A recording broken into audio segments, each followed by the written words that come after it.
Chapter 19. Duanmu-ke didn't answer. He was still holding his waist. I quickly turned off the faucet and grabbed a towel to wipe the water off his head and body. When I was almost dry, I said to him, "All right, it's about time. Go out and put on some clothes. I'll apply some medicine for you later." Just as I was about to hang the towel on the drying rack, he suddenly hugged me and pressed me against the wall. "What are you doing? You scared me." I patted my chest and said. Duanmu-ke lifted his head and looked at me with an innocent and wronged expression. "It hurts." His voice trilled. It was obvious that he was acting cute. I looked at his expression and shook my head helplessly. There was nothing I could do. It was my own fault. I ruffled his hair. All right. I was wrong. Tell me, how do you want me to make it up to you?" Countless requests Duanmu-ke might make flashed through my mind. "I want a kiss. They say that women are cute when they act cute. 1. 8-meter man acting cute in front of you. You really can't stand it." But there was nothing I could do. I promised him that I would make it up to him. I couldn't go back on my word. I cupped his face and kissed his lips. Then I looked into his eyes. "Is this enough?" Duanmu-ke smacked his lips and rolled his eyes. Then he looked at me and shook his head vigorously. It was obvious that he wasn't satisfied. I was hopeless and resigned myself to my fate. He looked at me and burst out laughing. Then he pulled me into his arms. "I don't care.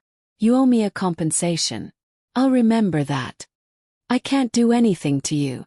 Do whatever you want." I fell into his arms.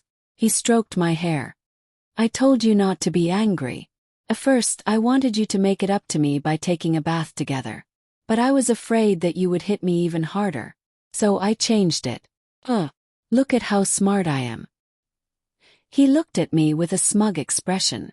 I'm completely speechless. What else can this guy think of other than having sex in his head? Forget it. I'd better not beat him up. If I were to beat him up, I'd have to coax him. Duanmu-ke threw a tantrum in the bathroom for a long time before he finally finished showering. When he came out, he threw a tantrum like a child and insisted that I help him put on his clothes. If I didn't help him put on his clothes, he wouldn't go out. I couldn't understand why a person with such a high status, good looks, good figure, and high IQ like him would have a hobby of running around naked. I really didn't want to see him run around the room naked, so I couldn't help but help him get dressed. After the two of us cleaned up, we went downstairs. When we walked out of the room, we could clearly feel that Duanmu-ke was different from before. He had regained his usual arrogant and cold expression. I knew that it was because of his personality, but those who didn't know would think that he had schizophrenia. The two of us greeted Duanmu-tachio and Xiao Fengya. Duanmu-tachio gave me the documents I wanted to give to my father and told me to bring them to him. The two of us ate a simple meal and then headed back to my house. Originally, Xiao Fengya wanted to arrange for a driver to take us back, but Duanmu-ke refused. He said that he might have to stay at my house for a few days. It would be inconvenient if his phone crashed. It would be easier if he drove himself. Thus, the two of us drove back to my house. When we arrived at the entrance, the whole family was waiting for us. After getting off the car, I directly threw myself into my mother's arms.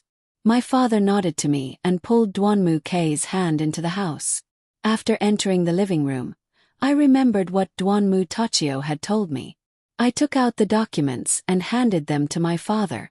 After he opened them, he called Duanmu-ke to the study. I held my mother's arm and told her what had happened in the past few days. I told her that Duanmu-tachio and Xiao Fengya had treated me well. Of course, I also told her about my wedding night with the Duanmu Quebec. When my mother heard that the Duanmu-ke had treated me well, she was relieved. As a mother, she always worried about her child, especially when I wasn't by her side. I didn't tell her about Han Hao. After all, I had sealed him in the bottom of my heart. Afterward, I told my mother about Uxian in detail. After listening to my story, my mother had the same opinion as me. She wasn't a simple woman. She might become the enemy I would have to face in that house. After talking with my mother for a while, I glanced at my watch. It was almost time for dinner. I pulled my mother's hand and said, "Mom, I want to cook a meal today. Can I? I want to cook your and Dad's favorite dish, pine nut fish." "Okay, Mom will help you." My mother smiled and said to me. Fortunately, the nanny usually bought enough food, so the house had all the necessary ingredients. I arranged the ingredients that I could use and began to prepare. My mother helped me while we talked and laughed in the kitchen. After a while, we finally made a table full of dishes. They all looked very good. I was very satisfied with my cooking skills. Since I was a child, I liked to make delicious food. After a long time, it had become my specialty. After tidying up, I went to the study and knocked on the door. Then I pushed the door open and walked in. My father and Duan Muke were still sitting there, talking and laughing. When Duan Muke saw me come in, he stood up and ran to me, hugging me. I pushed him, wanting him to let go. "What are you doing? Be careful. My father is here." He didn't seem to want to let go. "Lier, don't be like this. He's like this because he likes you." I looked at my father and then looked at Duanmu Quebec. I thought to myself, what did he do? How did he get along with his father-in-law so quickly? "Dad, it's time to eat." I struggled to get away from Duanmu K's big hand. "Okay, let's go." We went to the dining table. Seeing the table full of dishes, Duanmu K couldn't help but cheer. "Mom, you're too kind. You made a table full of dishes." Mother smiled at Duanmu K and said, "It's okay, it's okay. It's rare for you to come back. More. Try it. Here, especially this pine nut fish. Try it." Mother placed the pine nut fish in front of Duanmu Quebec. Duanmu K used his chopsticks to pick up a piece of fish and put it in his mouth. He tasted it carefully. "Mom, it's delicious. It's really delicious." My mother and I looked at each other and couldn't help but laugh out loud. Seeing the two of us laugh, my father also laughed. Only Duanmu K still had his head lowered as he ate.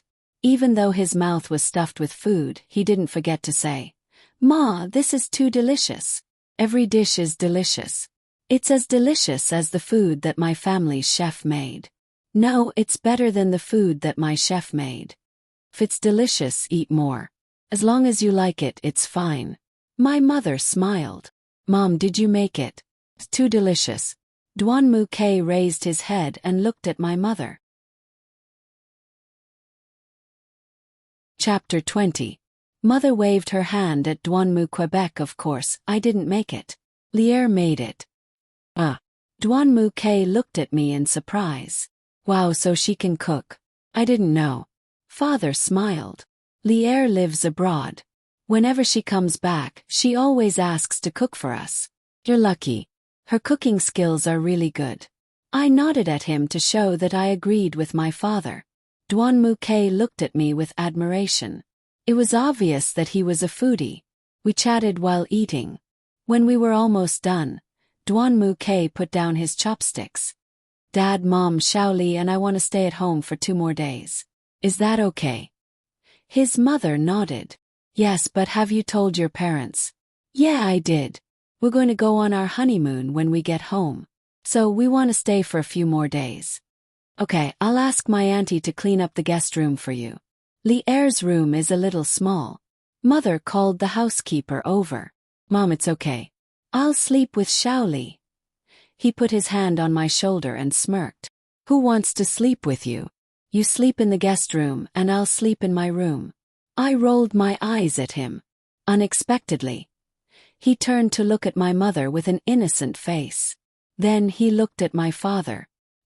His eyes were full of pity, and I felt like he was going to cry. "Lier, don't be stubborn.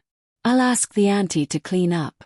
Mother asked the housekeeper to go upstairs to clean up the room. Duanmu K looked at me with a triumphant expression. I had to get used to his childish personality. After dinner, our family sat together and chatted for a while. Then a phone call came. Father took Mother out, saying that they had an urgent meeting. Duanmu K and I were left at home. I saw that the weather outside was pretty good, so I pulled Duanmu K to the garden outside for a stroll. Her mother loved roses the most. Her father had specially built a very large flower pond in the open space outside the villa. It was filled with roses, and there were gardeners taking care of it every day. After a long time, the sea of flowers at home spread among the upper class of a city. Some people came to visit because of its reputation. As long as they really came to appreciate the flowers, Mother would warmly welcome them. I pulled Duanmu-ke to the edge of the flower pond. Isn't this flower pond beautiful? Yes, she's very beautiful. I've heard of her before. Didn't the daughter of the chairman of a media company come here to take a photo and become famous? Yes, this is it. This is a gift from my father to my mother. He loved my mother very much. I bent down and stroked a flower. You're trying to tell me something, aren't you? Bad girl.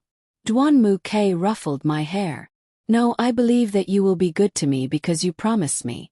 If you go back on your word, I have corresponding measures. I turned and gave him an evil smile.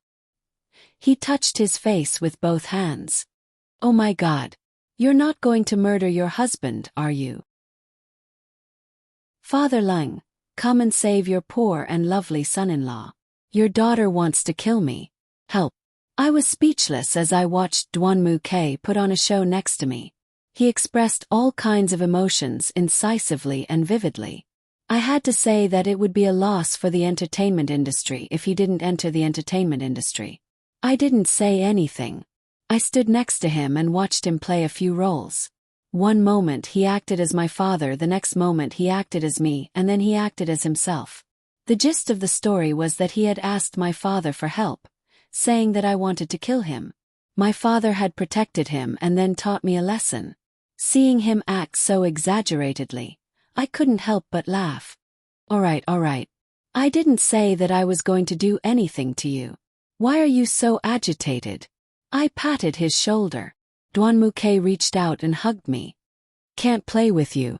You have a special charm that deeply attracts me. Although it might feel fake if I say that I love you now, I have you in my heart, in the deepest part of my heart. If sweet talk was a necessary skill for a man to flirt with a girl, then I was willing to indulge in Duanmu-ke's sweet talk. He was really good to me. We decided to do all the things that couples should do when they were dating.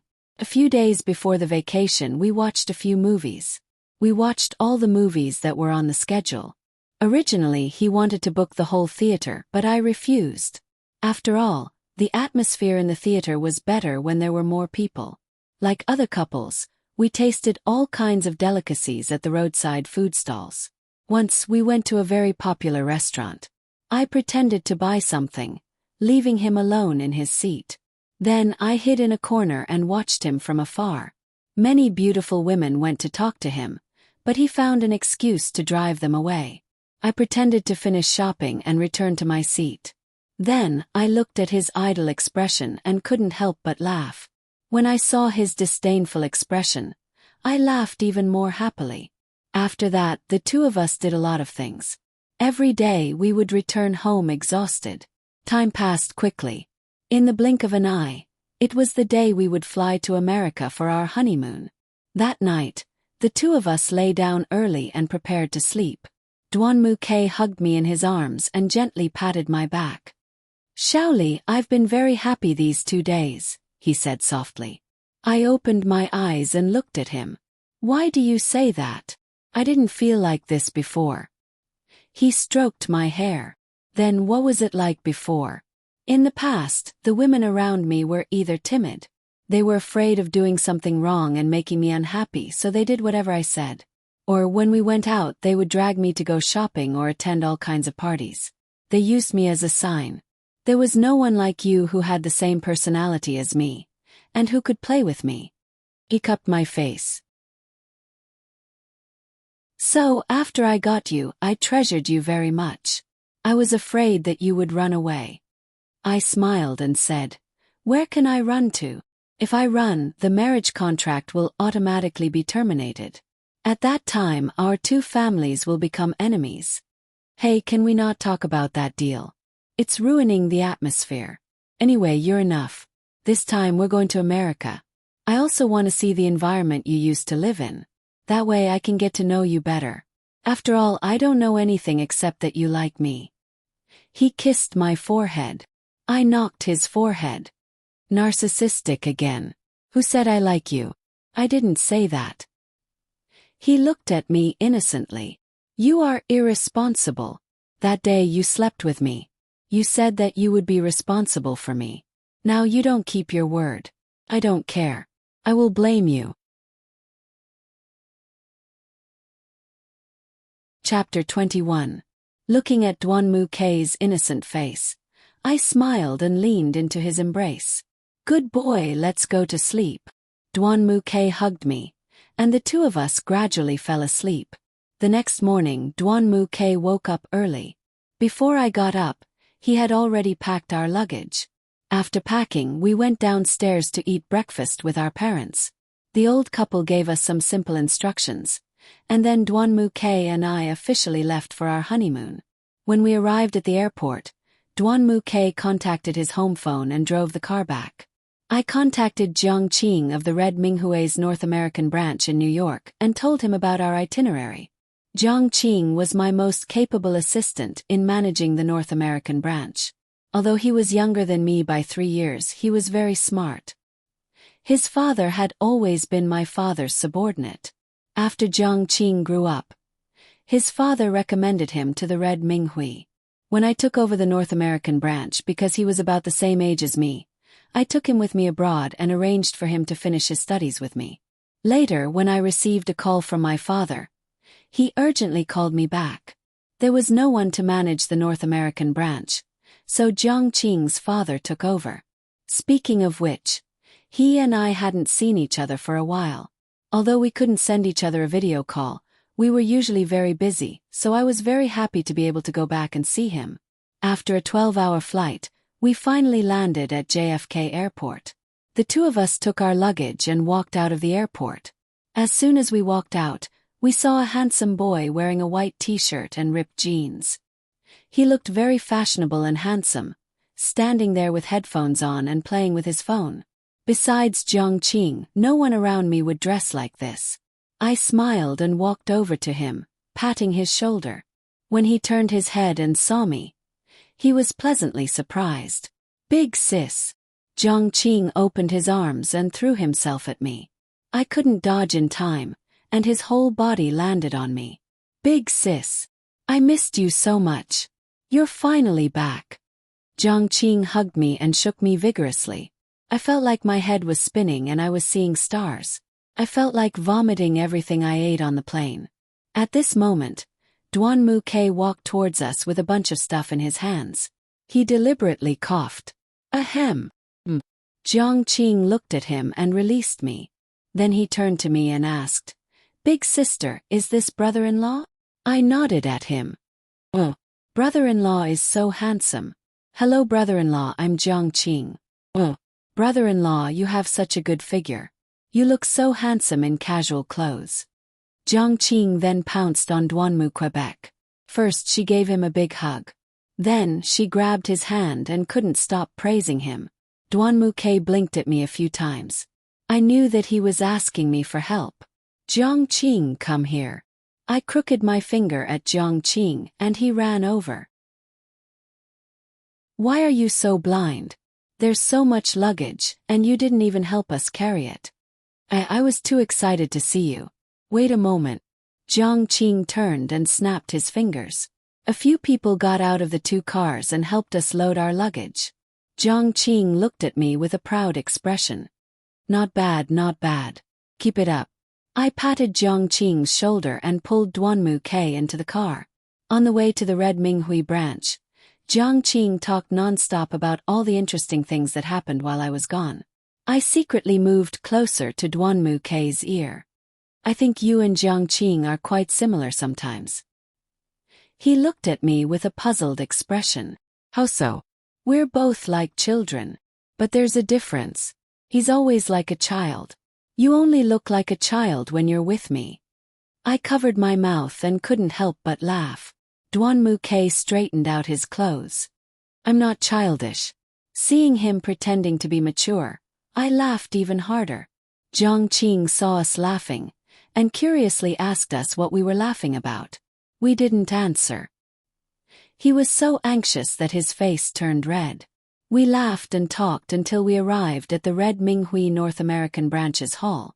Uncle Jiang had already brought a group of people to the entrance to welcome us. I got out of the car and Uncle Jiang greeted me. Shaoli niece, you're back. How are big brother and sister-in-law?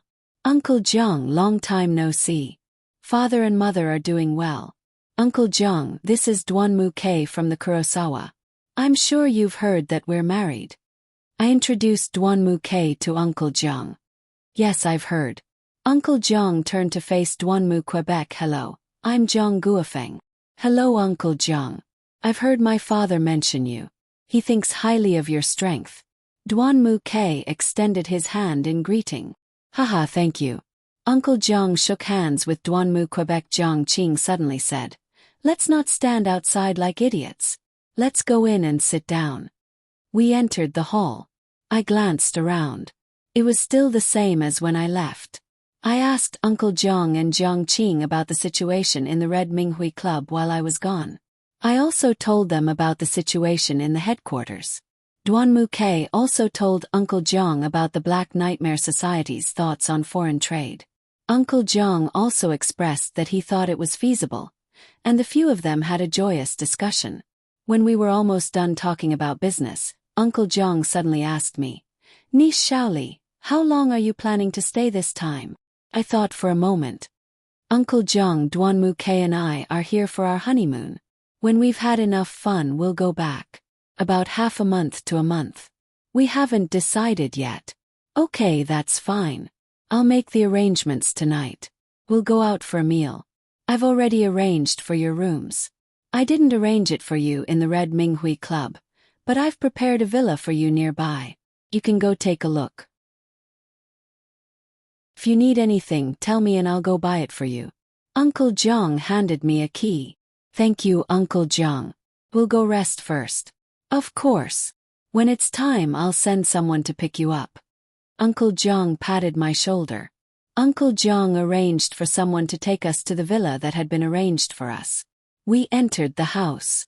It was fully furnished. If we wanted to stay here for a long time, it would be possible. I put down my backpack and lay down on the sofa. The fatigue from the trip made me feel drowsy. Duanmu Kei sat next to me and gently rubbed my head. It was very comfortable. Did you learn how to massage? Your technique is pretty good. I gave him a thumbs up. As he rubbed my head, he said, I used to massage my mother a lot. After a long time, I learned how to do it. These past 2 days must have been tiring for you. Let me give you a massage too. I sat up and pushed Duanmu Kei down on the sofa. I began to massage his shoulders. Chapter 22. Although his technique wasn't as good as Duanmu Kei's, he still closed his eyes and enjoyed it. It didn't look like he was particularly bad at it. After pressing for a while, Duanmu Kei opened his eyes and looked at me. That Jiang Qing, what's his relationship with you? Jiang Qing. His father is one of the founding members of our Red Tea Society.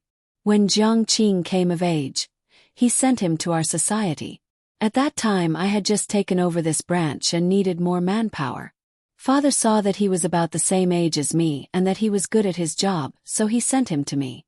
Now, he can be considered the second in command of this branch. Why are you asking about him? I asked as I squeezed his shoulder. Why do I feel like he has feelings for you? Duanmu Kei rolled over on the sofa and looked at me. Don't joke around. He's a few years younger than me. And look at him, he looks like he hasn't grown up yet. He's like this every day. But don't look at him like that. He's very popular with women. Just like you, he's always changing girlfriends. I laughed. Duanmu Kei furrowed his brows and pulled me into his arms. My entire body pressed against his. I don't always change girlfriends. You're doing this on purpose, aren't you? He saw that I wanted to slip away, so he hugged me tightly and wouldn't let go. I laughed until my stomach hurt. In the end, I laughed until I didn't have any strength left, so I laid on top of him. Duanmu Kei gently stroked my hair and patted my back. Just like that, the two of us fell into a deep sleep. In the evening, Jiang Qing's phone call disturbed our sweet dreams. The driver was already waiting for us outside the door. The two of us quickly tidied up and left.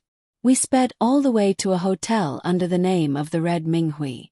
Jiang Qing was already waiting for us at the entrance. Under his guidance, we entered the hotel lobby. A group of people walked toward us. Among them was a tall and sexy woman. She looked at us blankly for a moment, then walked toward us with a smile. Duanmu, what a coincidence. The woman walked directly in front of Duanmu, Quebec. Duanmu glanced at her. Without saying a word, he took my hand. What? You don't recognize me? Is it because you've slept with too many women that you've forgotten too quickly? The woman stretched out her left hand. There was a long scar on her left wrist. It looked like she had committed suicide. Then you should remember this. Duanmu looked at her wrist and then at her. Elvisisha, what do you want to say? It turned out that this woman was called Elvisisha. It seemed that she should be one of Duanmu ex-girlfriends. Was she looking for trouble with the Duanmu? Jiang Qing saw that the situation wasn't right, so he stood in front of Duanmu, Quebec. Beautiful lady, we still have some business to take care of. If you really need anything, just use this address to find me. He handed over a business card to her. Sisha looked at Jiang Qing and then at Duanmu, Quebec. I'm talking to him. Who gave you the right to interrupt? I saw that this situation wasn't something that Jiang Qing could solve, so I reached out and grabbed Duanmu arm. Hubby, let's go upstairs. Uncle Jiang is waiting for us, okay? I winked at Duanmu, indicating that he shouldn't pay attention to this woman. The woman looked at me with an arrogant expression. I was wondering why you were pretending not to know me. So you have a new lover. But when did your taste become so bad? As soon as Jiang Qing saw that she was slandering me, he became anxious. He immediately called a few people over and indicated that they should pull Elvisisha away. While they were struggling, a few people came down from upstairs.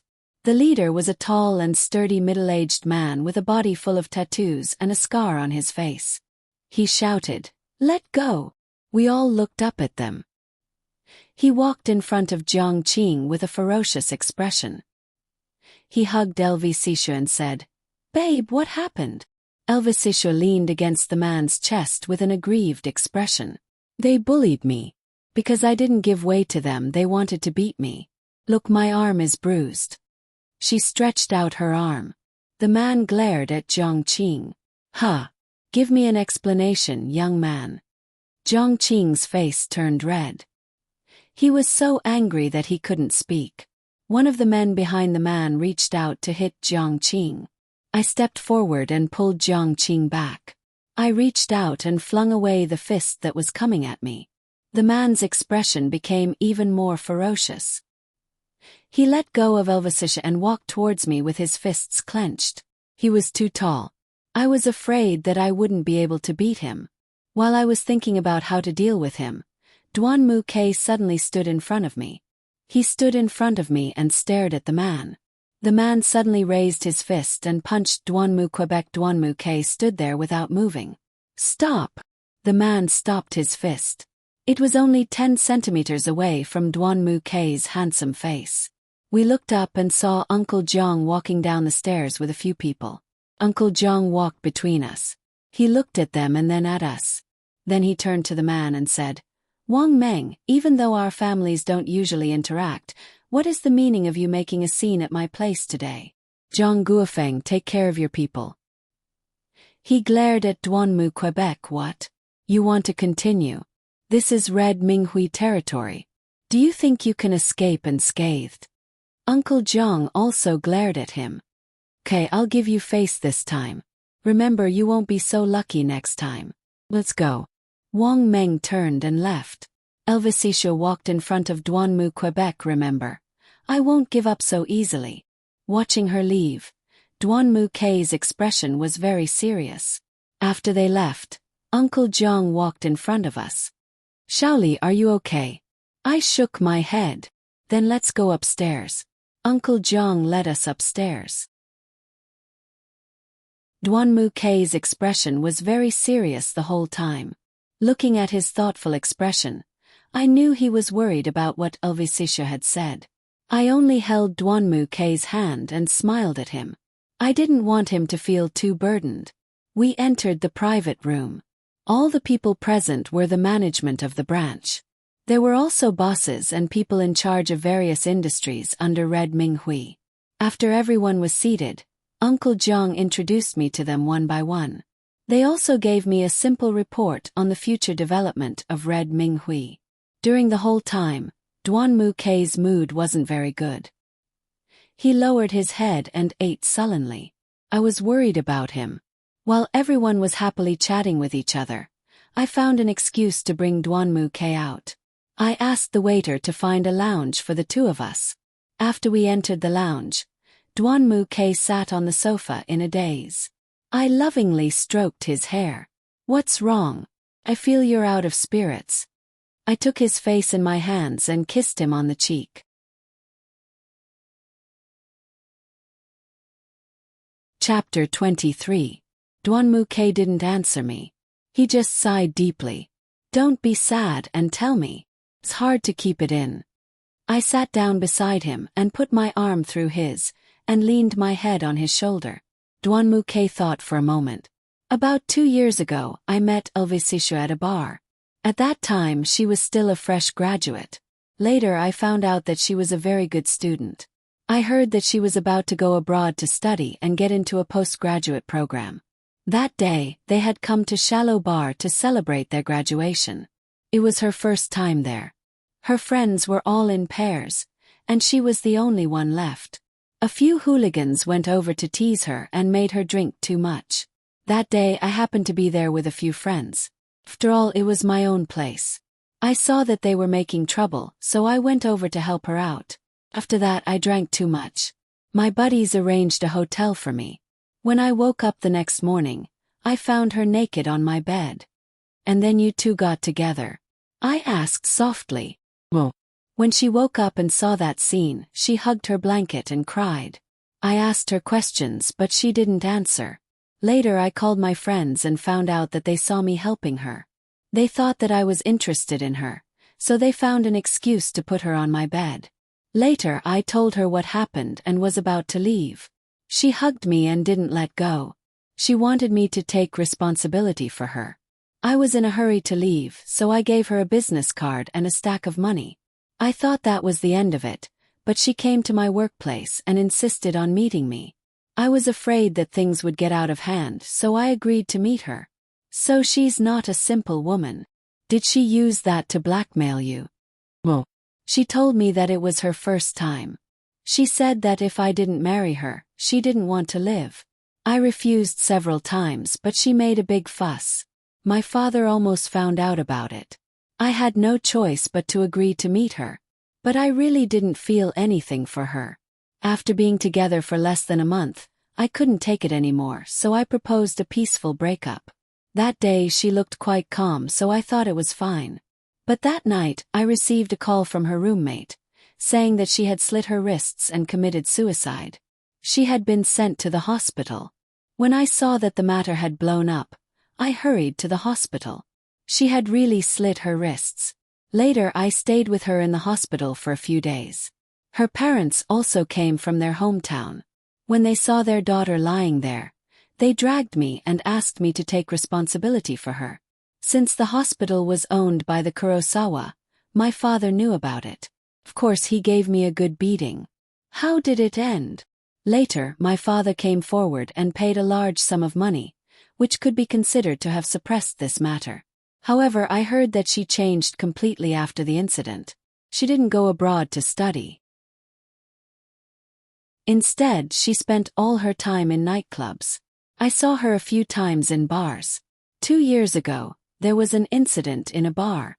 It was said that a drunk girl was gang-raped in the bathroom of the bar. I heard from the waiter that it was Elvisisha. I haven't seen her since, until today. I nodded thoughtfully. Seems that you have a big influence on her. But the man standing next to her today doesn't look like someone to be trifled with. Just as we were thinking about this matter, The door to the lounge was pushed open and Uncle Jiang came in. Uncle Jiang looked at us and laughed out loud. I was wondering where you two went. It turns out you were here to be lovey-dovey. Uncle Jiang closed the door. Uncle Jiang, don't tease us. We were talking about LVC Shue and that man. I made a face at Uncle Jiang. Oh, you mean Wang Meng? Uncle Jiang pulled a stool and sat in front of us. That man is very famous in this area. Uncle Jiang, so you know him. Then who is he? Wang Meng is a Chinese gangster in this area. He has a strange personality, but he has his own style of doing things. He has a lot of brothers under him. In the past, our Red Minghui wanted him to join, but he refused. I furrowed my brows. He has such a bad temper. Does he want to go against us?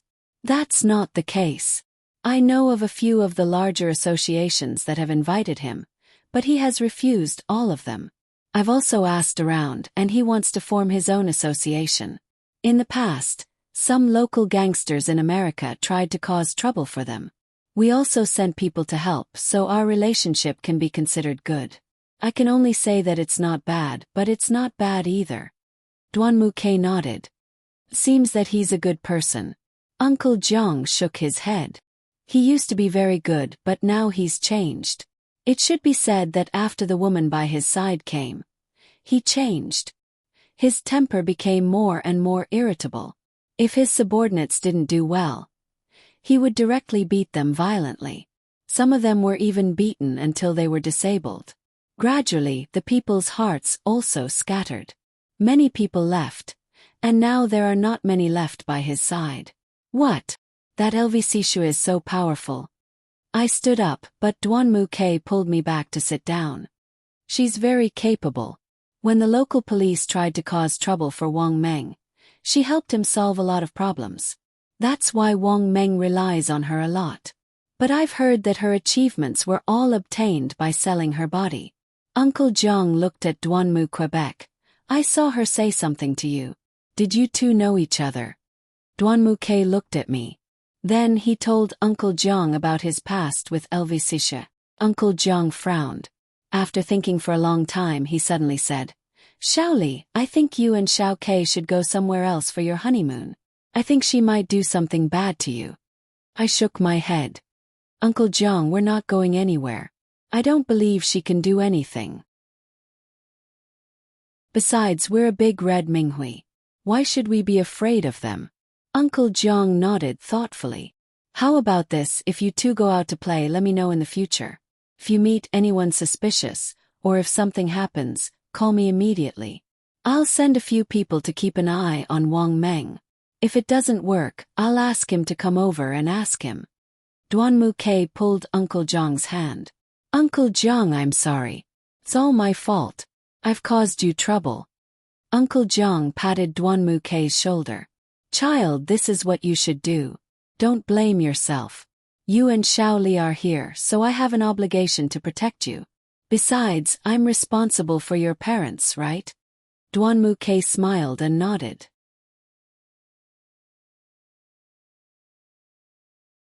Chapter 24. Then we returned to the dinner table. Everyone talked and laughed for a long time. When it was over, Jiang Qing sent someone to take me and Duanmu back home. When we returned, Duanmu didn't seem to be in a good mood. He sat alone on the sofa by the window and stared blankly. I looked at his worried face and was worried. Perhaps LVC Shue's appearance had affected Duanmu greatly. I poured a glass of water and handed it to Duanmu Quebec. He glanced at me, his eyes full of unhappiness. Maybe I'm not a good man. He shook his head. I held his head in my arms and gently stroked his hair. The past you is the past. At least now you're a good husband. Actually, I don't care how she treats me. But if you're involved, I can't imagine what I'll become. Hearing him say that, I was inexplicably moved. There are some things that two people have to bear together, right? Duanmu hugged me tightly. Shaoli, it's my fault. We were in the mood for our honeymoon. You're thinking too much. Tomorrow I'll take you out for a walk. You'll be fine. He nodded gently. After a quiet night, We snuggled together and slept soundly. We didn't wake up until noon. In the morning we received a call from Jiang Qing. He wanted to arrange a driver for us to go out, but Duanmu K and I refused. The two of us discussed and decided to go to a bar to experience New York's nightlife. Of course, we still told Uncle Jiang about it. Uncle Jiang was afraid that we would be bullied in an unfamiliar place, so he arranged for Jiang Qing to come with us. Just after noon, Jiang Qing came to my house and didn't want to leave. He kept pestering Duanmu K to play games with him. Duanmu K couldn't refuse, so he braced himself and played with Jiang Qing for the whole afternoon. At night, the three of us casually dressed up and went to a very famous local bar. Although the bar was small, it was very popular. After entering the bar, he looked around. Most of the people there were American locals. There were also a few foreigners. There were still many people who came here to have fun. The three of us found a seat near the stage and sat down. The waiter warmly received us. Jiang Qing said a few words to the waiter and gave him a tip. The waiter smiled and left. Jiang Qing asked us to wait for a while. The official performance hadn't started yet, but all the booths were already filled. The environment was pretty good. After a while, a tall and sweet mixed-race girl wearing a short cheongsam walked toward us. Jiang Qing welcomed her with a happy face. He pulled the girl into his arms and gave her a gentle kiss. The two of them turned around. The girl smiled and waved at us. Jiang Qing pulled her in front of us. "Big sis, this is my girlfriend, Cece." He turned around and said to the girl, "This is my brother-in-law, Duanmu Quebec. This is Big Sis Cold Glaze. I've mentioned them to you before." Cece threw herself in front of me with a smile and tightly held my arm. "Big Sis, you're so pretty. You're even prettier than Brother Qing described." I awkwardly replied, "Hello, Cece." Duanmu K also smiled and waved at her. Cece smiled even more happily. She stood in front of me and looked at us. "Big sis, brother-in-law, you guys go ahead and play. I'll go make some arrangements. I'll be back soon." After saying that, Cece waved her hand and left. Before she left, she didn't forget to give Jiang Qing a kiss on his face, leaving a red lipstick mark on his face. I looked at Jiang Qing with a smirk, waiting for him to explain to me what had happened. Jiang Qing scratched his head. Okay, I'll tell you. Cece. Her father is American and her mother is Chinese. This bar is owned by their family. Cece is the best bartender here. I met her by chance when I came to this bar with my friends. I fell in love with her at first sight and spent a lot of effort to get her. Does Uncle Jiang know? Duanmu K asked. Jiang Qing nodded vigorously. My dad knows. He's also seen Shaoli. My mom also likes Shaoli. If nothing unexpected happens, I plan to propose to her this year. I suddenly seemed to understand something. I hooked my arm around Jiang Qing's neck. You little brat, did you arrange for us to come here today so that we could meet our future sister-in-law? You're a scheming brat. Big sister, please spare me. I was afraid that if I told you and brother-in-law too directly, you two would deliberately prepare. How unnatural would that be? Jiang Qing looked wronged as he begged for mercy. I let go of his hand and said, "Forget it, I'll spare you. I think this little girl isn't bad. Treat her well." Jiang Qing scratched his head with a red face. I know, big sister. While we were talking and laughing, a voice suddenly came from behind us. Hey, isn't this Duanmu K? We turned around and saw that it was none other than Elvisisha. Elvisisha stood there with her arm around Duanmu K's arm. She was followed by several men and women. She walked in front of Duanmu K and looked at him. I didn't expect to see you here. She turned around and looked at me and Jiang Qing. Oh right, and your bitchin' dog. Obviously, she was looking for trouble. Jiang Qing was so angry that he wanted to confront her, but I stopped him. Duanmu K glared at her. You better watch your mouth. What can you do to me if I don't watch my mouth? Elvisisha looked at Duanmu K with provocative eyes. I saw that Duanmu K was about to lose control, so I stood in front of Duanmu K and looked at Elvisisha. Visisha, we're here to play. We don't want to cause trouble. Let's play on our own. Don't cause unnecessary trouble. I politely negotiated with Visisha. Visisha swung her hand and slapped my face. My face burned with pain. Before I could react, Duan Muke hugged me tightly and covered my face. Jiang Qing grabbed Visisha's hand. What are you doing? Looking for trouble. Visisha looked at Duan Muke hugging me and became even angrier. She reached out and picked up the ashtray on the table and was about to throw it at us. At that moment, she suddenly heard Cece's voice. No. Up. While Visisha was in a daze, Jiang Qing took the opportunity to snatch the ashtray. Cece stood to the side and said to Visisha, Miss, hello. If you're here to have fun, then we welcome you. If you're here to cause trouble, then I'm sorry, but we don't welcome you. If you insist on causing trouble, then we'll have to take measures. Visisha glanced at Cece. And what are you? Cece's face turned red and she said firmly, I'm the person in charge here.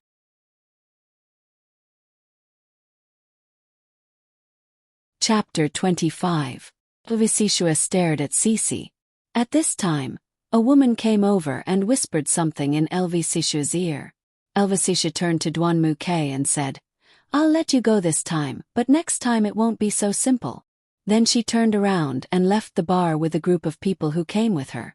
After they left, Cece and Jiang Qing came over. I covered my face and leaned against Duan Muke's chest. He gently put his hand on my wound and looked at me with a loving expression. Cece worriedly pulled my hand and said, Jejia, are you okay? It's all my fault, I didn't come earlier. She stood there with a wronged expression, and Jiang Qing hugged her. I took out a mirror from my bag and looked at it. Although it was a little red, it wasn't swollen. Duan Muke's expression became more and more unnatural. I pulled the three of them and said, What happened tonight? Don't tell Uncle Jiang, and don't let the other Red Minghui know about it. It wasn't a big deal, they didn't do anything to us. Jiang Qing wasn't happy and stood up. They hit you, and you're still saying it wasn't a big deal? Jejia, we have to vent our anger. Duan Muke held me in his arms. I agree with Shaoli. It wasn't a big deal, let's just let it go. We'll be more careful next time. Brother-in-law, why are you?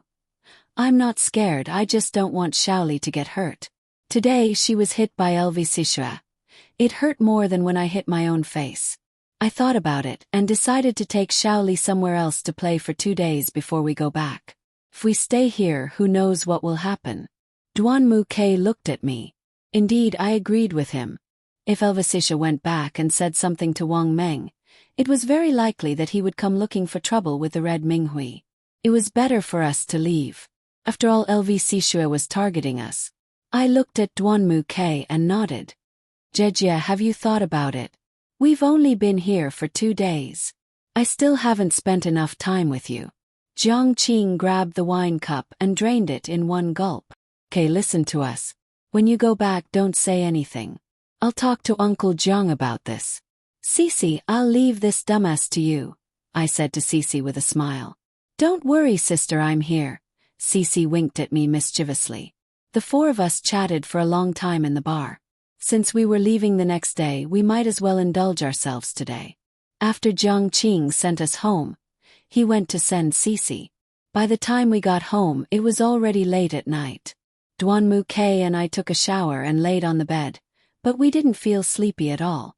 I laid in his arms and thought about all the things that had happened since we came to America. My heart was in a mess. Maybe this was just a trial for us. As I thought about it, I leaned into Duan Muke's embrace. He hugged me tightly and patted my back gently. Are you asleep? He asked softly. I shook my head. I can't sleep. What are you thinking about? He stroked my hair. I'm thinking about the things that happened in the past 2 days, I sighed. Duan Muke turned over and pressed me under his body. He still looked at me with his gentle eyes. He kissed me on the forehead. I'm sorry for ruining our honeymoon. I hooked my arms around his neck. It's not your fault. Don't blame yourself. I could see the helplessness in his eyes. I believed that he wanted to give me an unforgettable honeymoon, but I didn't expect it to be ruined. But I have to thank LV. He looked at my confused face and continued, I have to thank her for teaching me how to cherish a person. Duanmu held my face and kissed my lips deeply. I hugged him tightly. I could feel his helplessness and disappointment.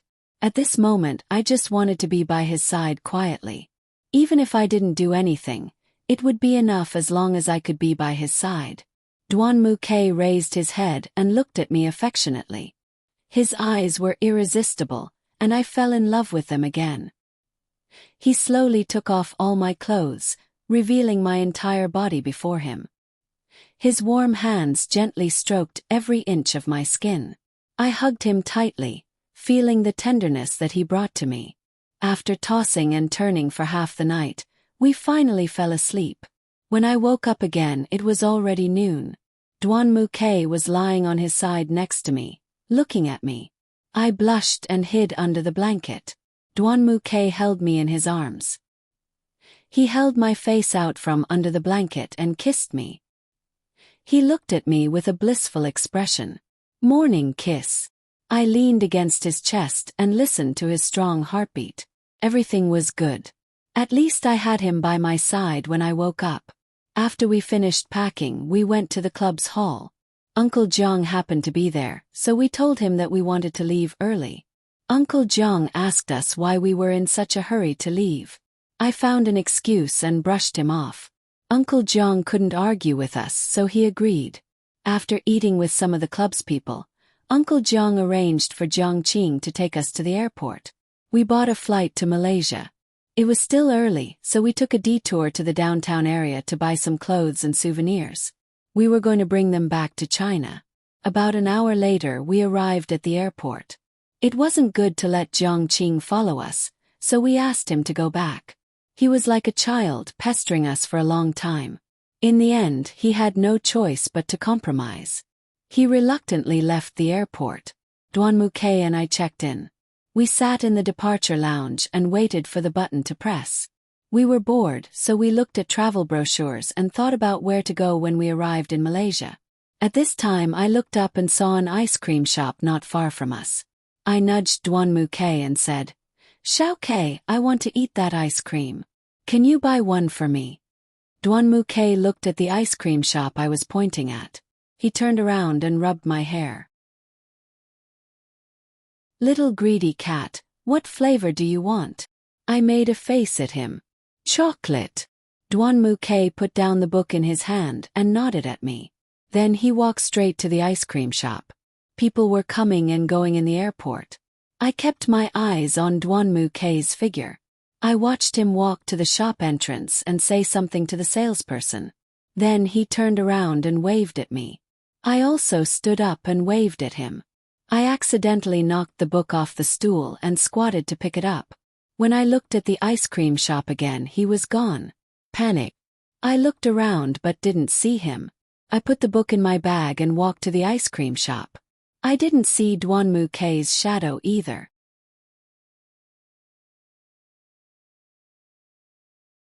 Chapter 26. I asked the ice cream shop assistant, and he said that a man had come to buy a chocolate ice cream. However, after buying it, he left. He didn't know where he went. Panic. If he really went somewhere, he should have told me. Just as I was feeling gloomy, my phone rang. I took a look and saw that it was Duanmu call. After I picked it up, I was very angry. Where did you go? Why didn't you tell me? I waited for Duanmu answer, but there was no response from the other end of the line. I said hello again. At this time, a man's voice came from the other end of the line. If you want to see your husband, prepare 5 million in cash and wait for my call. I was stunned. Was this a kidnapping? I said to the phone. Who are you? Where is Duanmu? Don't talk nonsense. Hurry up and prepare the money, the other side said fiercely. Before I could finish my words, the other side hung up. I had no choice but to call Uncle Jiang and tell him what had happened. Uncle Jiang asked me to wait for them at the airport. Not long after, Uncle Jeong brought a few people to the airport. We used the excuse of looking for someone to get a video of the incident. We could clearly see that Dwan Moo-K had received a phone call and disappeared from the video. We couldn't see who had taken him away. After investigating the airport, Uncle Jeong brought me back to the club. This wasn't a small matter. It had been 2 days, and I couldn't hide it from both sides' parents. I hesitated for a long time and called Dwan Mu Tachio and Xiao Fengya. They were very worried, but Uncle Jeong promised that he would bring Dwan Moo-K back. I hadn't had a good rest for 2 days. I held my phone tightly, afraid that I would miss a call. Just as I was about to collapse, my phone suddenly rang. This time it was a missed call. When I answered, it was the same man's voice. At 1900 hours p.m., bring the ransom.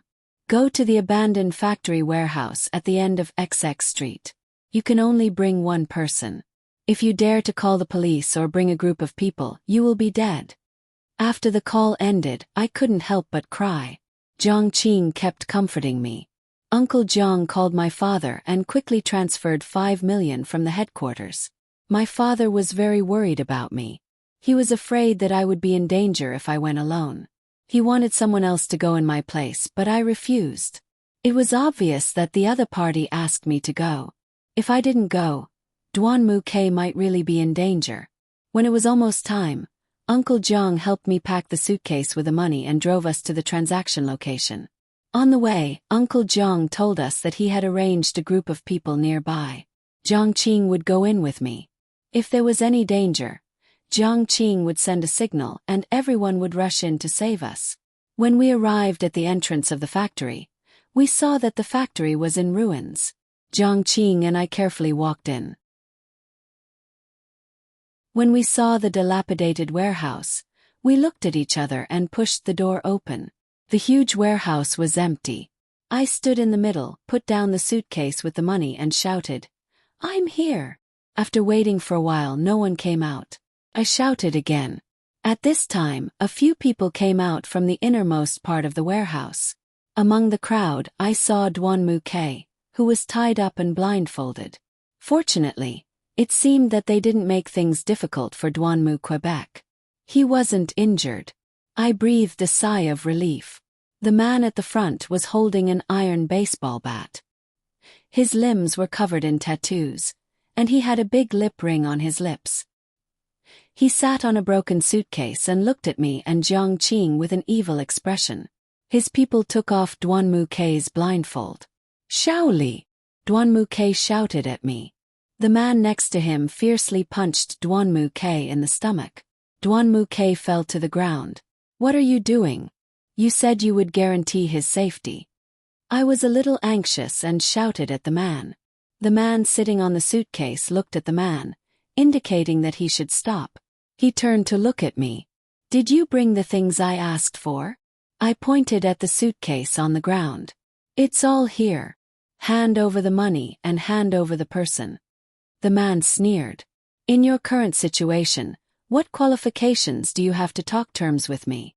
I smiled and calmed down. I said to him, "I don't know you, and you probably don't know Dwan Moo-K and me. If you were targeting the Red Minghui, then the person you kidnapped should be me, not him." The man raised his eyebrows and looked at me. "Continue. You were hired by someone else." This honeymoon trip with him was very low-key. Besides our family and friends, no one else knew.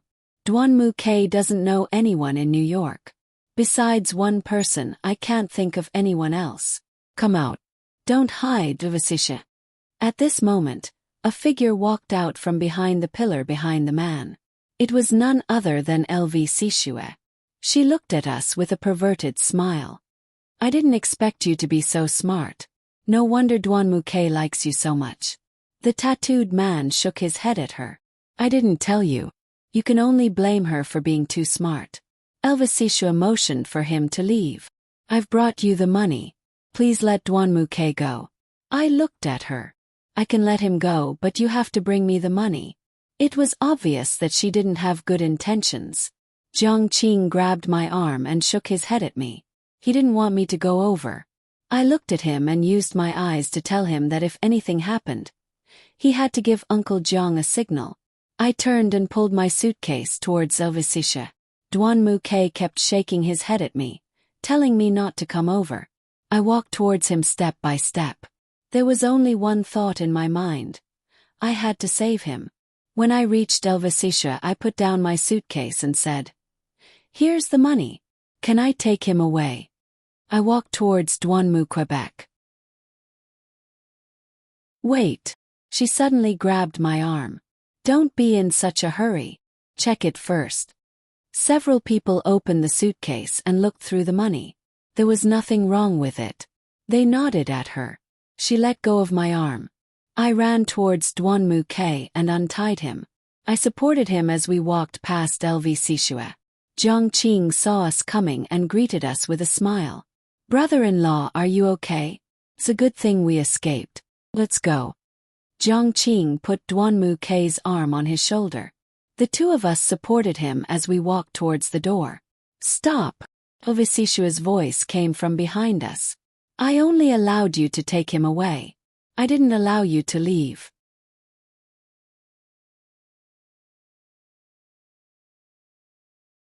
Chapter 27. We turned around and looked at LV Sishua. Duanmu K stood in front of me and said, "I've already given you the money. What else do you want?" Visisha looked at us and smiled. "I haven't played enough yet. How could I let you go so easily?" At this time, a group of people came out from all directions and surrounded us. The three of us saw that the situation wasn't good. I signaled to Jiang Qing, who secretly pressed the signal. We were at a disadvantage. In order to wait for Uncle Jiang to bring people to support us, I had to use a delaying tactic. I looked at Elvisisha and asked her, "Elvisisha, why do you want to torture us like this? What right do you have to be tortured by me? The only one I want to torture is Duanmu, Quebec. You guys are just sacrificial lambs." Elvisisha raised her eyebrows. "What did he do to wrong you? Why would you do this to him?" It seemed that she hadn't seen through my plan. I was secretly happy that I could buy some time for Uncle Jiang. Elvisisha raised her arm and pointed at the scar on her wrist. She said fiercely, "Did you know? He took my first time. He took my self-esteem. He caused me to lose everything that originally belonged to me. You can't push all the blame to Duanmu, Quebec. He told me that he had sex with you because he was drunk. You think being drunk is a good excuse? I don't know who spread the news about me and him, but the whole school knew that I was a dirty woman. They even tricked me into going to a bar and got me drunk. More than a dozen people took turns on top of me. No matter how I screamed, no one came to save me. Can you understand this kind of feeling?" Elvisisha was a little emotional. Her eyes had a trace of tears. "Regarding this matter, I really sympathize with you," Duanmu K said softly to her. "Put away your sympathy. I don't need it," LV Sishua shouted. Later on, someone in my school reported me, saying that I was a hookup girl outside of school. The school used the excuse of affecting the school's atmosphere to deprive me of the opportunity to study abroad and expelled me. Did you know that I was about to graduate? I studied hard every day for 4 years just to get that diploma. Everything was ruined. It's all because of you, Duanmu K. Elvisisha shouted loudly. She took out a pistol from her bag and pointed it at Duanmu K, but she didn't shoot. Elvisisha, calm down. Don't do anything wrong. Jiang Qing comforted Lu Sishua. What you said is already in the past. Don't dwell on it. This is good for you and for everyone. Elvisisha sneered and took 2 steps forward. She looked at Duanmu K, then looked at me who was standing next to him. Then she said to Duanmu K, "Duanmu K, I once really loved you. I once wanted to be with you for the rest of my life, but you weren't even willing to look at me. Do you know how much pain I felt when you broke up with me? It didn't even hurt this much when I slit my wrist." Elvisisha pointed the gun at me. "I can see that this woman is the woman you love the most. If I destroy her, will you also feel that kind of heart-wrenching pain? Well, don't be impulsive. If you have something to say, come at me. Don't hurt her." Duanmu became anxious and stood in front of me. I turned around and stood in front of Duanmu and looked at Ovsij. Don't hurt him. Shaoli, don't cause trouble. She's coming at me. You're fine. Duanmu pulled me back behind him. I won't. I broke free from his arm and stood in front of him again. Ovsij saw the two of us arguing and completely exploded. Since you want to die so much, I'll fulfill your wish. Bang! She shot. While everyone was stunned, I turned around and stood in front of Duanmu Quebec. The bullet hit my left chest. I seemed to hear the sound of my internal organs exploding. The piercing pain numbed my entire body. I fell headfirst into Duanmu arms. Shaoli! Shaoli! Why are you so stupid? Shaoli! Duanmu sat on the ground and hugged me tightly. He pressed his hand on my wound and blood flowed out from between his fingers. Big sis, don't scare me. Dad will be here soon. Hold on. Jiang Qing knelt in front of me with tears in her eyes. I strenuously reached out and touched Duanmu cheek. Out of the corner of my eyes, I saw that the thugs had already surrounded us. I forcefully touched his face and strenuously said, Xiao Ke! Run, run! My hand slipped and I gradually lost consciousness. I had a very, very long dream. I dreamed that I was floating in the boundless sky. There was no road under my feet. There was no road around me. There was only pure white clouds. I didn't know how long I had been floating, but I felt so tired that I just lay down in the sky. This time a cloud floated by. Not far away there was a person. That familiar figure, that familiar face, that exclusive gaze. I stood up and floated towards him. As I floated, I didn't get any closer to him. Panic. He waved his hand at me and turned to float further away. I shouted his name loudly, but no sound came out from my throat. I was so sad that I wanted to cry, but there were no tears. I helplessly watched as that figure moved further and further away from me. Suddenly that figure stopped. He held a gun in his hand and pointed it at me. I forcefully shook my head and begged him not to shoot, but he ignored me and pulled the trigger. The bullet pierced through my body. My body began to bleed, and the blood wouldn't stop. My feet were already dyed red by me, and the sky was dyed red by me. That figure turned and left again. I lay there and screamed with all my might. Suddenly I woke up with a start.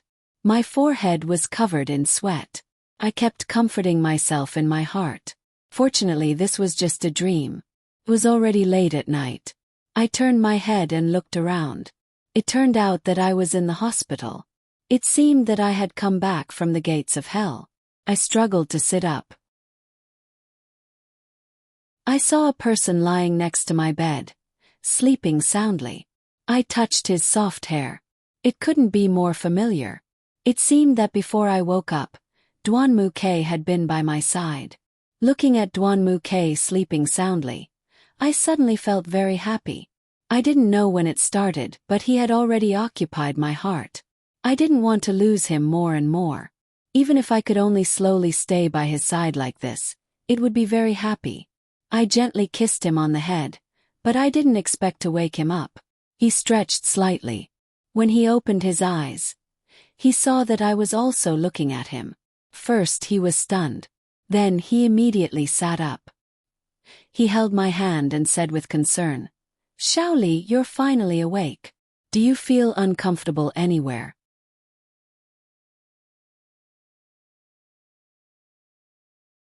Chapter 28. Duanmu sat in front of me and reached out to gently wipe away the sweat on my face. His face was full of affection. Feeling the warmth of his fingers, I finally confirmed that I was still alive. Waves of pain came from my chest, but seeing Duanmu made this pain nothing.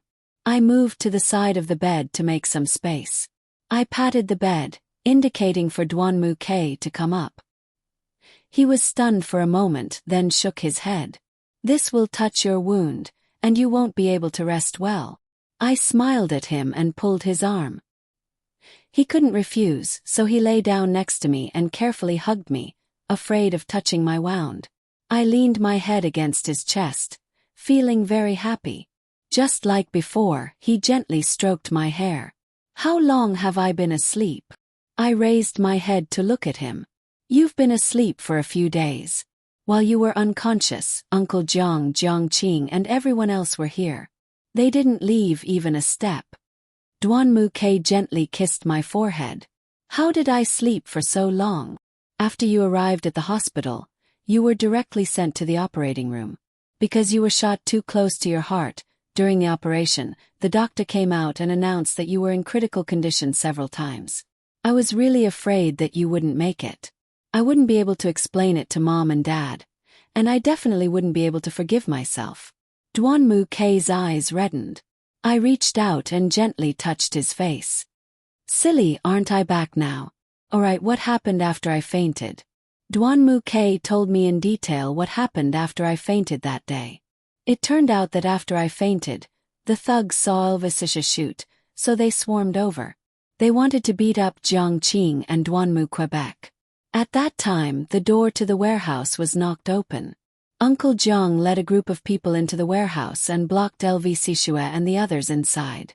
The two groups of people started to tear each other apart, and the scene was chaotic. Elvisisha saw that the situation was not good. Just as she was about to escape, she was blocked by Jiang Qing. In a few moves, she was subdued and pinned to the ground. At this time, a lot of police officers came into the warehouse. It turned out that Uncle Jiang had called the police when he arrived. Uncle Jiang told the police everything, and the police took everyone away. Duan Muke took me to a nearby hospital. Just like that, I stayed there for a few days until I woke up today. What about Lu Xixia? Where is she now? She was taken away by the police. They're probably questioning her now. You don't have to worry.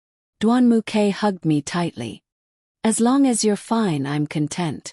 This time, I've completely understood that I can't leave you. You know, when you were bleeding and fell into my arms, I was really sad. After you fainted, I thought you. That time, my mind was blank. When I saw Uncle Jiang and the others coming, I carried you and ran to the hospital. But thank God you're finally back with me. Aren't I fine? Don't worry. I promise I won't run around anymore. I smiled at him. Thank you for letting me know that if I love someone with my heart, Shaoli, please allow me to take care of you for the rest of my life. Duan Muke cupped my face and kissed me deeply on the lips. It was the same familiar taste, the same familiar feeling. Duan Muke looked at me and gently stroked my hair. Alright, it's getting late. Be a good girl and sleep for a while. I'll watch you sleep. With that, he moved to get off the bed. Seeing that he was about to run away, I quickly hugged him. In the end, I accidentally touched my wound. He quickly helped me lie down and reached out to unbutton my shirt. I covered my shirt and looked at him in shock. What are you doing? His face darkened. I just want to see if the wound is bleeding. What are you thinking? Embarrassed, I let go of his hand and let him unbutton my shirt. He looked at it for a while and said, Good, the wound didn't open. Don't move around. Rest. He buttoned my shirt again. I didn't want to let go of his arm. I acted cute and said, I want to sleep with you. Duan Muke shook his head helplessly. Alright, don't move around. Course, don't have any messy thoughts. He lay down next to me and hugged me in his arms. I rested my head on his arm. My arms and legs were draped over his body. What thoughts can I have? Should be you. I rolled my eyes at him. I can't do anything about it. You're lying next to me and I have a reaction. What tricks can I have? I don't have any tricks. Duan Muke's hands began to roam everywhere. I glared at him. Bastard. Sleep. Amidst the noise, the two of us gradually fell asleep. We slept very peacefully in Duan Muke's arms. The next day, Duan Muke told everyone that I had woken up.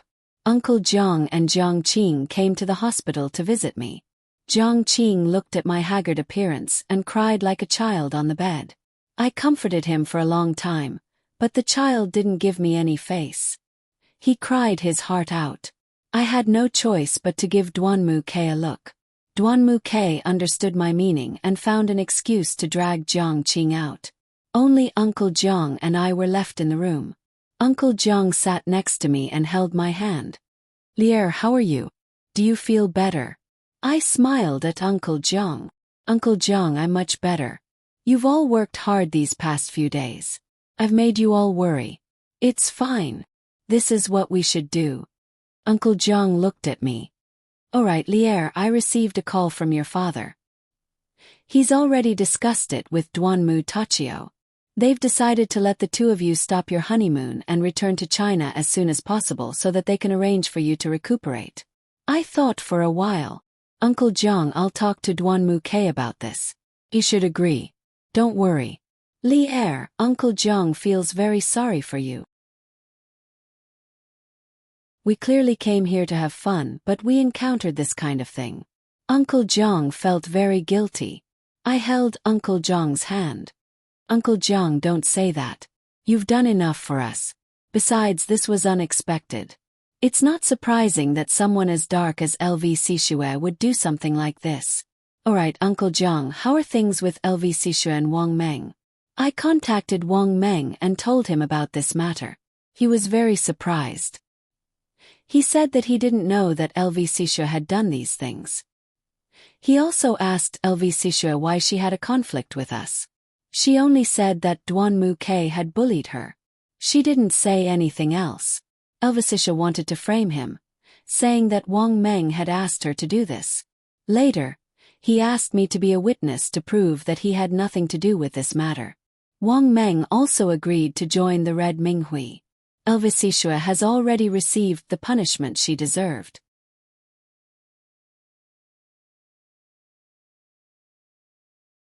Chapter 29. Uncle Jiang wanted me to be a witness, but I refused. After all, the Red Minghui had a lot of influence in the local area.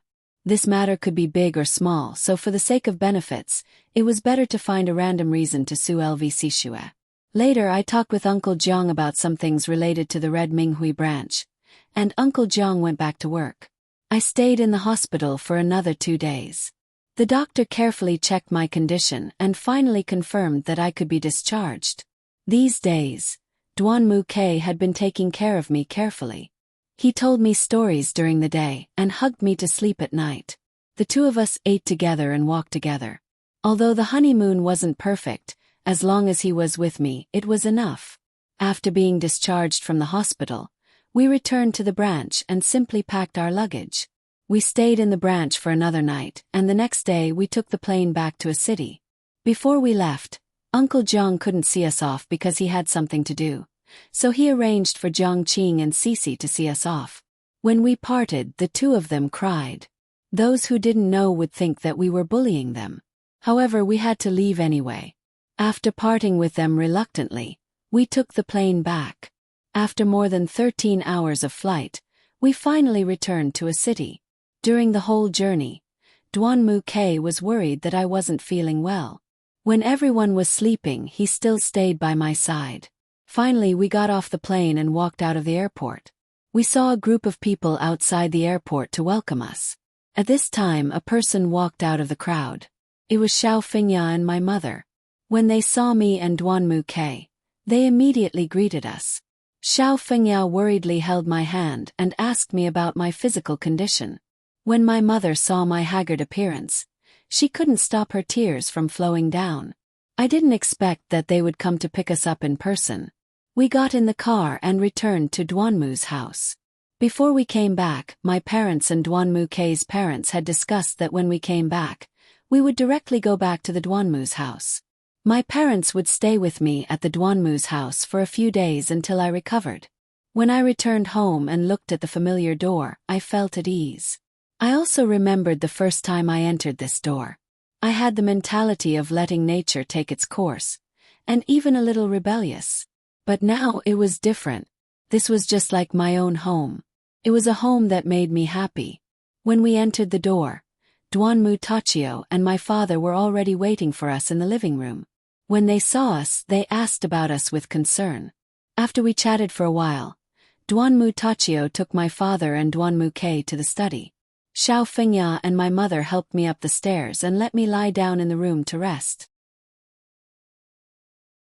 As soon as I walked up the stairs, I saw Yuexin standing at the end of the stairs, looking at me with a serious face. But I was already used to it. I didn't expect her to like me that much. Perhaps she would even laugh at me in her heart when she saw my injured appearance. We entered the bedroom that Duanmu K and I shared. The room was spotless. Xiao Fengya would arrange for the housekeeper to clean it every day. I changed into my pajamas and lay down. Xiao Fengya and my mother packed the clothes while chatting with me.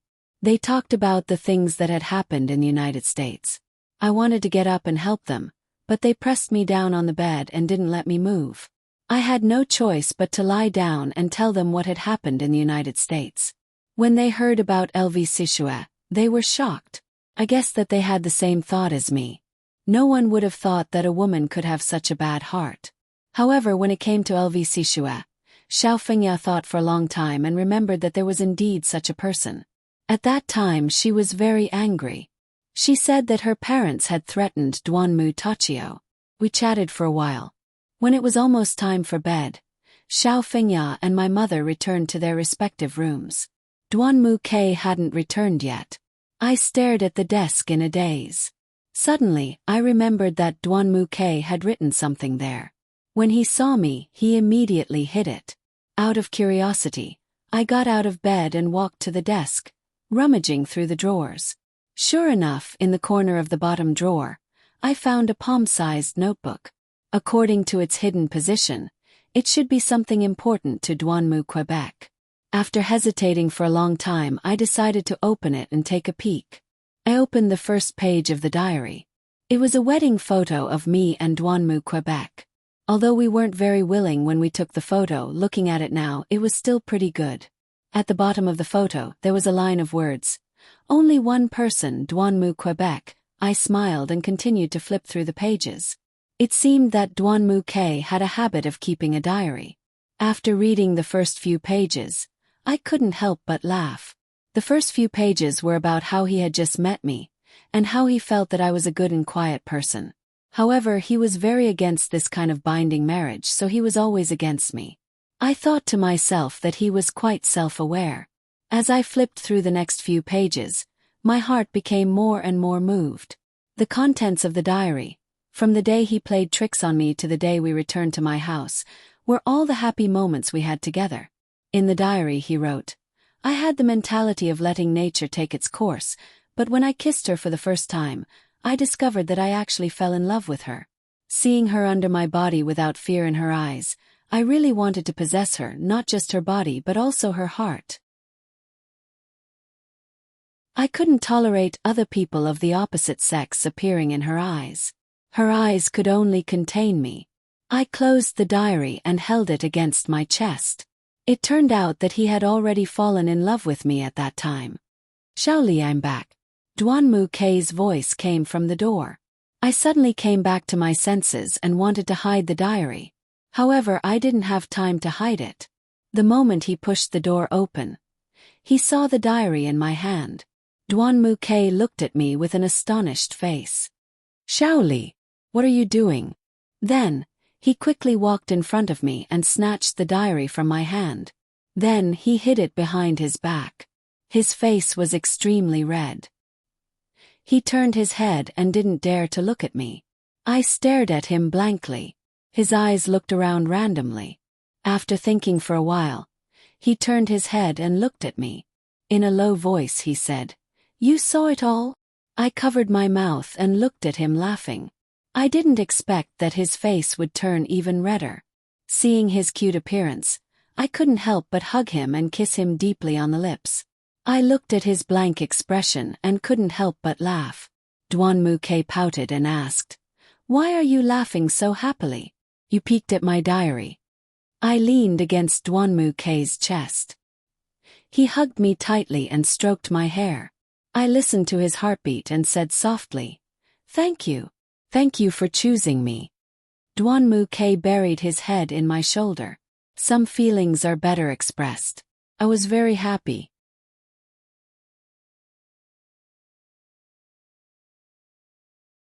Chapter 30. After resting at home for a few days, my body had almost recovered. My parents had been staying at Duanmu's house for the past few days. Duanmu Tachio and my father often discussed business matters in the study. Xiao Fengya and my mother usually took care of me and talked about all kinds of topics. Our family had been eating together for the past few days, but I didn't see Yuexin. I asked Duanmu K, and Duanmu K said that because of some personal matters, she hadn't left her room for the past few days. Of course, she had also avoided eating with everyone. Although I didn't know what Yuexin was thinking, not seeing her calmed me down a bit. In a week, it would be Duanmu K's birthday. Everyone had been preparing for a birthday party for him. I didn't deliberately prepare a birthday present for him, but I thought that if I prepared something for him, he would definitely like it. That evening, I was bored and went for a walk in the garden. Originally, everyone had invited me to eat together, but I didn't know why, but I didn't have any appetite recently. So, I found an excuse to go outside and relax. In a corner of the garden, there was a large flower pond filled with roses of all kinds of colors. They were blooming beautifully. I hadn't left my room for a few days, so I didn't know that the garden had changed so much. I squatted down and reached out to gently stroke the soft petals. Smelling the fragrance of the flowers, I felt my mood improve. Suddenly I heard footsteps. I raised my head and saw Duanmu Quebec. He walked to my side and squatted down. "What do you think? Do you like it?" I gently nodded. "Yes, it's very beautiful. Who made it?" Duanmu K stood up and coughed twice. He straightened his collar and said to me with a proud face, "Who else could it be? Of course, it's your handsome and smart husband who made it." I couldn't hold back my laughter. I stood up and looked at his proud face. I gently touched his face and said, "Why did you suddenly want to make this?" Duanmu K pulled me into his embrace and whispered into my ear, "I heard Ma say that when you're in a bad mood, your favorite thing to do is to look at the roses by the flower pond. Originally, there weren't any at home, so I asked her to plant some flowers here. She wanted you to be able to see these flowers every day, just like in your own home. This way your mood will be better." It turned out that Duanmu K was so attentive. I hugged him tightly and listened to his heartbeat. I whispered, "Thank you for being so attentive." He suddenly looked at me with a serious face. "Sigh, actually, our flower pond isn't as big as the one at home. Although it's a little small, don't worry. When I have the chance in the future, I'll definitely give you a similar one. No, it'll be even bigger. Don't be unhappy." Looking at his serious face, I smiled and knocked his head. "Silly, why do you need such a big one? This is good. It won't be too tiring for me to take care of." Duanmu K suddenly hugged me and gently stroked my hair. "It's good that I can hold you in my arms like this. Right now, I'm really scared of losing you. So don't leave me, okay? Just stay in my arms like this. I don't care what happens as long as you don't leave." It might have been an illusion, but I felt as if Duanmu K's voice was choked with sobs when he said that. I hugged him tightly. No matter what, he was the only one in my heart. I didn't want to lose him. I just wanted to be with him forever. The two of us leaned against the rose pond and talked about the things that had happened during our trip to America. From a distance, we saw Yuexin walking towards us. She stopped in front of us and looked at me. Then she turned to Duanmu K and said gently, "Brother Duanmu, Uncle wants to talk to you about something. He wants you to go to the study now." Duanmu K looked at Yuexin, then turned to me. He gently stroked my face and said, "Shaoli, Dad wants to talk to me. I'm going there now. Don't stay for too long. Go back and wait for me." Then he took off his jacket and put it on me. He affectionately kissed my forehead. "Put it on. Be careful not to catch a cold." I waved at him and signaled for him to hurry. He nodded and walked into the room. Yuexin and I were left alone. Yuexin watched Duanmu K turn to look at me after he entered the room. Her gentle expression disappeared, replaced by a cold and serious one. She stood there and looked at me with hatred in her eyes. "You're really lucky." After a long time she said those words. It felt as if she had squeezed them out from the roots of her teeth. I looked at her with a puzzled expression. What did you say? Yuexin sighed and crossed her arms in front of her chest. She stood in front of me with a serious expression and said, I thought that bitch Lucia would be able to help me deal with you. I didn't expect that she would not only fail, but also get herself involved. I stood up and looked at Yuexin angrily. Did you make her do those things? Yuexin nodded at me, her face full of disdain. My head was in a mess. I turned to Yuexin and said, Are you crazy? Don't you know that you almost killed Xiao Kei? Yuexin sneered and glared at me. That's right. I arranged all those things. After you left, I learned about your itinerary from Uncle Duanmu. I called LVC and told her about you. Do you know how stupid she is? When she heard that Duanmu Kei was going, she naively wanted to mend her relationship with him. But when she heard that the two of you were going on a honeymoon, she hated the two of you very much. I took advantage of this. You arranged everything too. I was very surprised. That's right. She's so stupid. How could she have thought of such a perfect plan? Course I taught her. So why do you think Duanmu Kei wasn't injured and you were the only one injured? The plan was flawless. If it wasn't for her not being able to kill you and your Red Minghue's reinforcements coming too quickly, do you think you would still be standing here talking to me? Don't joke around. Yuexin glared at me with disdain. I couldn't imagine that everything that happened in America was planned by Yuexin. I suddenly thought of something and said to her, Was Wang Meng part of your plan? If Wang Meng was also one of LV Sishua's people, then it was very likely that his entering the Red Minghui would bring trouble to our branch. So I asked Yuexin, Who is he? I don't know him. Yuexin impatiently replied. My heart calmed down a bit. Luckily, Wang Meng didn't know her. Looking at her arrogant appearance, I couldn't bear it anymore. I said to her, Yuexin, don't be happy too early. LV Sishua was taken away by the police. Don't worry, it won't be long before she gives you away.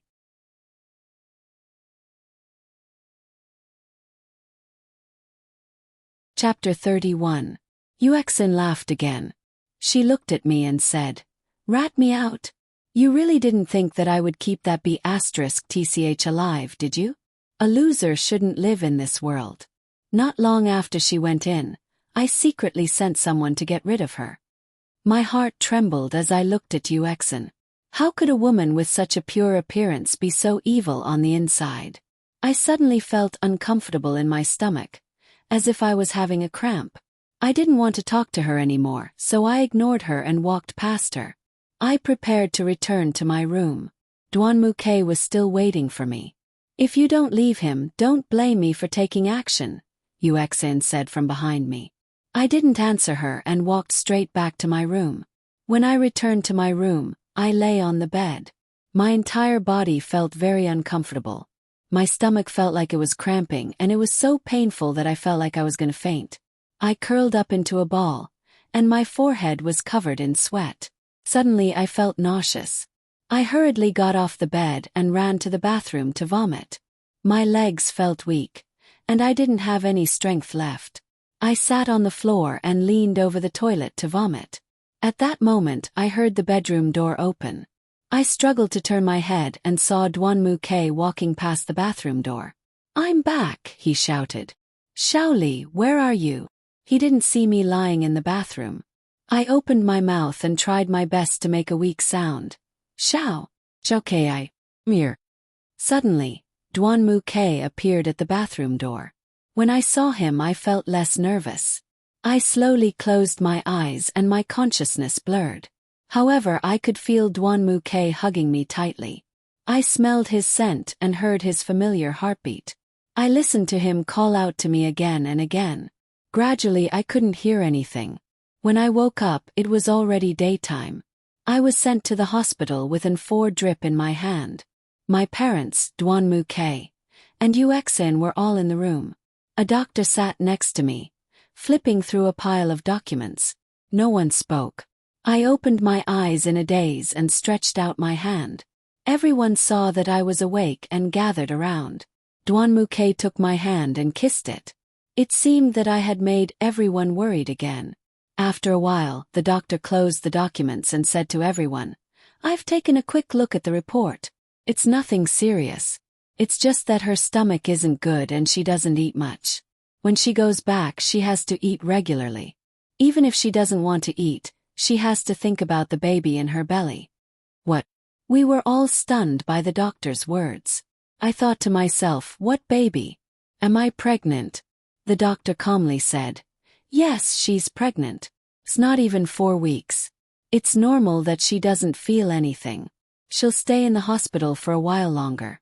Remember, take care of the baby and rest well." Then the doctor left. Duanmuke sat next to my bed and held my hand tightly. He kissed my forehead and said softly, "Shaoli, it's great. You have a baby." I smiled at him and touched his face. This little thing came unexpectedly, but I would welcome him with all my heart. Duanmu Tachio, Xiao Fengya, and my parents were all very excited. It seemed that they also hoped that this little life would come to them soon. I glanced at Yuexin. Her expression was still so serious. She hadn't thought that I would be pregnant. It was getting late. Duanmuke sent everyone back, leaving him alone to accompany me. At night, Duanmuke lay next to me. I leaned against his chest and gently touched my belly. I couldn't believe it. There was a little life in my belly. He hugged me and looked at me blankly as I touched my belly. He smiled and kissed my face. "Shaoli, are you scared?" He seemed to know what I was thinking. I shook my head and looked up at him. "I just feel that it's unbelievable. There's a little life in my belly, and he'll come out to meet us in 10 months. Yeah, then I'll be the father and you'll be the mother. Do you want a daughter or a son?" I asked him softly. Duanmuke hugged me. "It doesn't matter if it's a boy or a girl. As long as it's ours, I'll like it." I nodded in his arms. "As long as it's our child, it doesn't matter if it's a boy or a girl." We stayed in the hospital for 2 days and did a systematic checkup. After everything was normal, we were discharged. When we returned home, Xiao Fengya and my mother cooked a sumptuous lunch. There were all kinds of supplementary dishes. I couldn't refuse, so I ate them in big bites. Finally, it was the day of Duanmuke's birthday party. When I opened my eyes in the morning, I saw Duanmuke lying next to me and gently touching my face. I smiled and looked at him. I hugged his neck and kissed his lips. "Happy birthday, hubby." Duanmuke hugged me happily. "Thank you. You finally called me hubby." "Thank you, wifey." I lifted my head and looked at him with an aggrieved face. "I prepared a birthday present for you, but I can't give it to you now." He looked at me with a surprised expression. "What kind of gift can't you give me even though you've already prepared it?" I shyly hid in his arms. I was too embarrassed to tell him about the present I'd prepared. Duanmuke looked at my shy face and was even more worried. "What present is it?" I lay on his chest and whispered, "Do you remember that day in the bathroom? I owe you a compensation, right?" Duanmuke thought for a while and suddenly remembered something. "I remember now. It's true." My face grew redder, and I didn't dare to raise my head to look at him. In a low voice I said, "Originally, I wanted to do what I didn't do that day. Do it." I felt like my face was so hot that I could fry vegetables. Duanmuke hugged me and with a lewd smile on his face said to me, "Okay, come." As he said that, his hands began to undress me. I hit his hand and he pulled back. I glared at him and said, "You're messing around. Be careful not to touch my baby." I gently touched his belly. The expression on Duanmuke's face instantly darkened. He rubbed my stomach and said in an extremely aggrieved tone, "Little thing, it's all because of you that Papa can't do the things he likes to do. Little thing, when you come out, Papa is going to spank you." Finished speaking, he kissed my stomach. Looking at his tender face, I felt very happy. I stroked his hair and said, "Silly, when he comes into this world, you won't be able to spank him."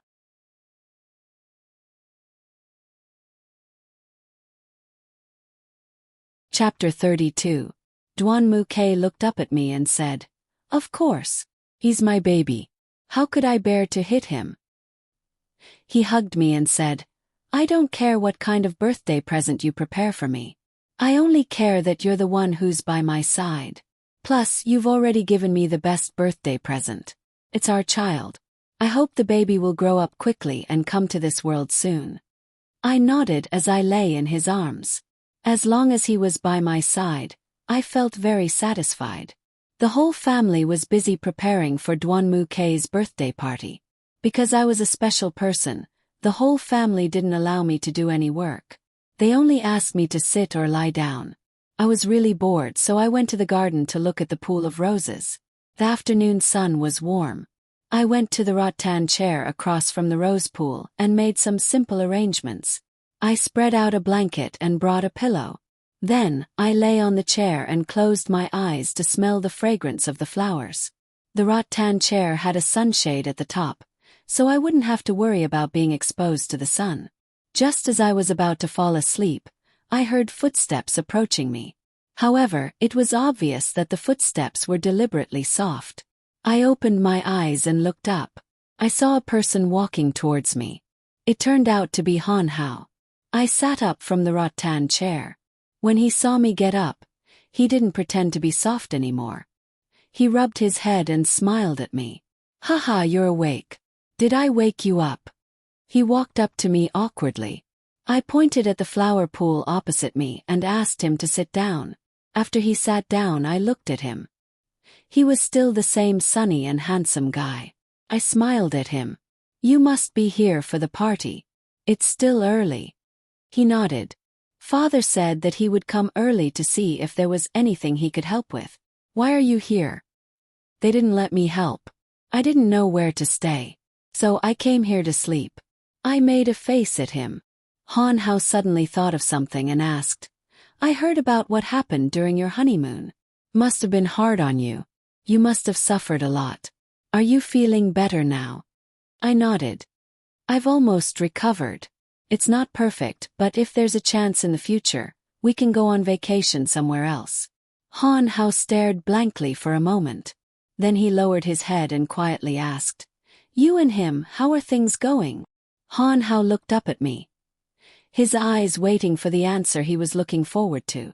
I understood what Han Hao meant. I smiled and said, "Yeah, it's good. He loves me a lot." A hint of disappointment flashed through Han Hao's eyes. He was silent for a few seconds, then nodded and said, "Yes, very good, very good." Looking at Han Hao, I suddenly felt that my feelings for him were not as strong as before. Instead, I felt that he was like a confidant who could sit face to face and have a heart-to-heart talk. It was very comfortable, and he could also understand what I wanted to express. "Wifey, you're here. I've been looking for you for a long time." While we were both silent, Duan Muke's voice came. He had already walked in front of us. He first looked at me, then at Han Hao. "Han Hao, when did you come? Why didn't you tell me?" After saying that, Duan Muke sat beside me and hugged me in his arms.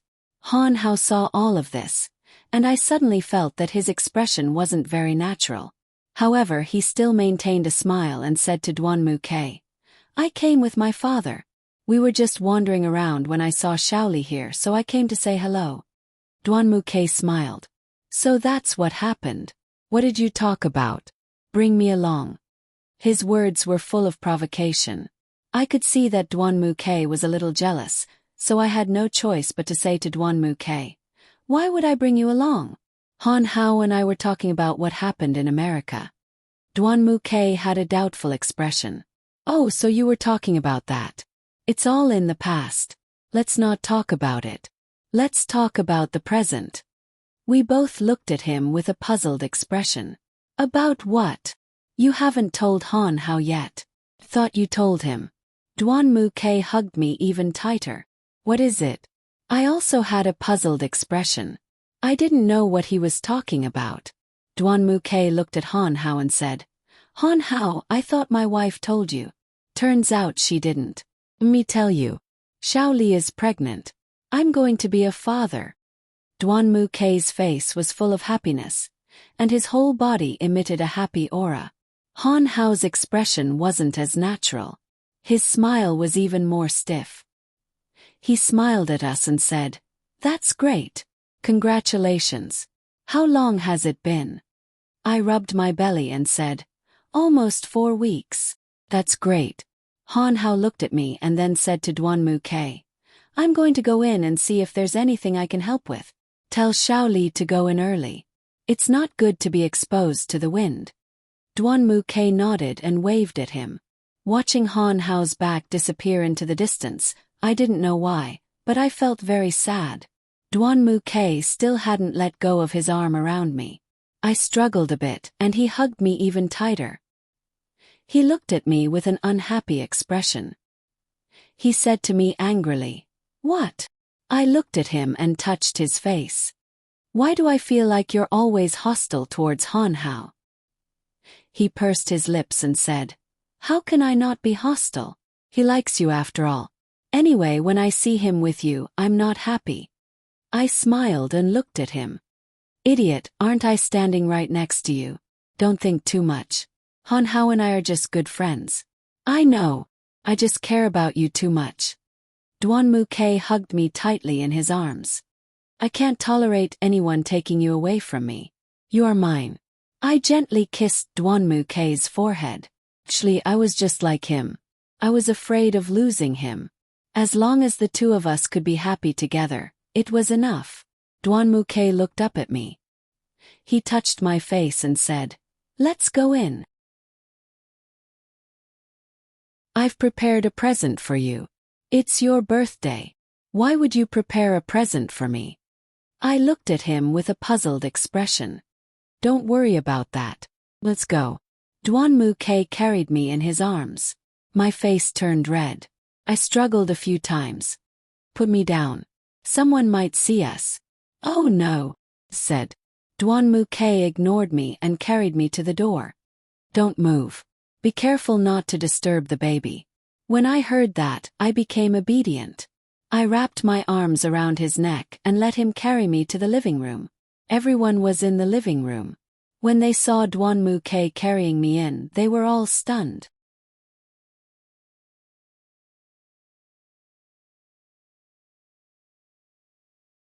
Chapter 33.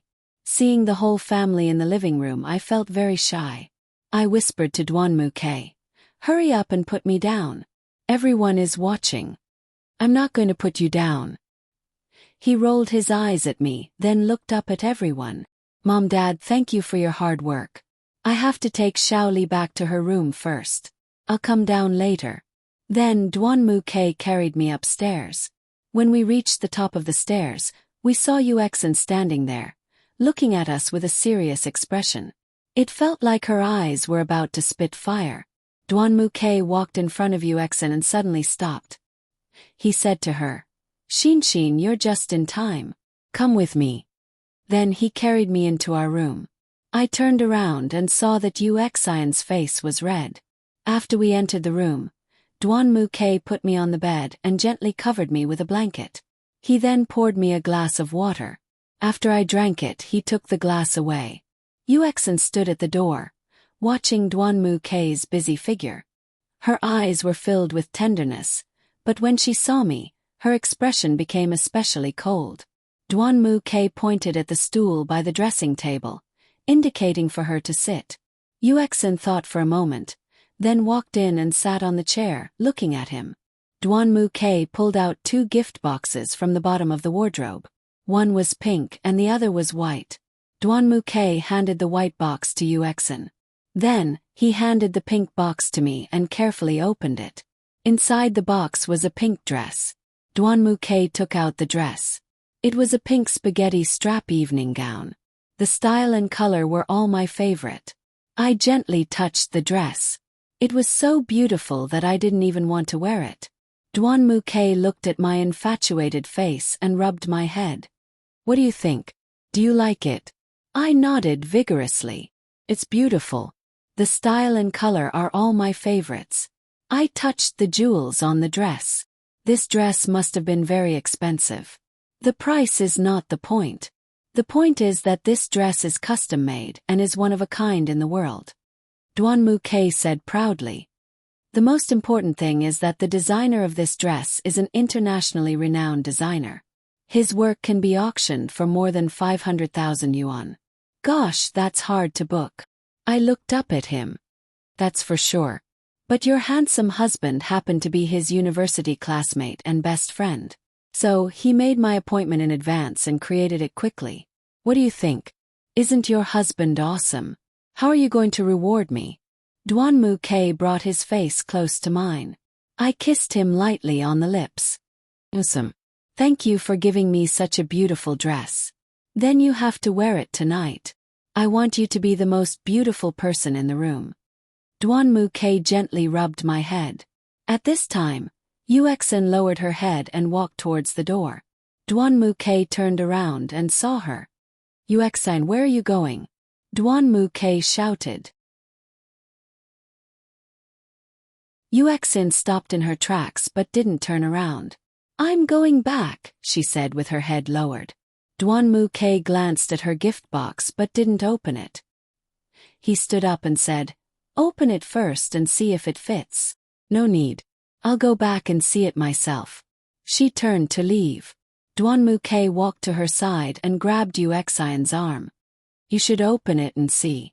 If it doesn't fit, it's not too late to change it now. Yuexin didn't shake off Duanmu-K's arm.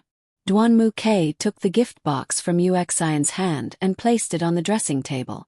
He slowly opened it. Inside was a black dress. I glanced at the label. It was from Gucci. The style was very similar to what Yuexin often wore. Yuexin looked at the dress with a shocked expression.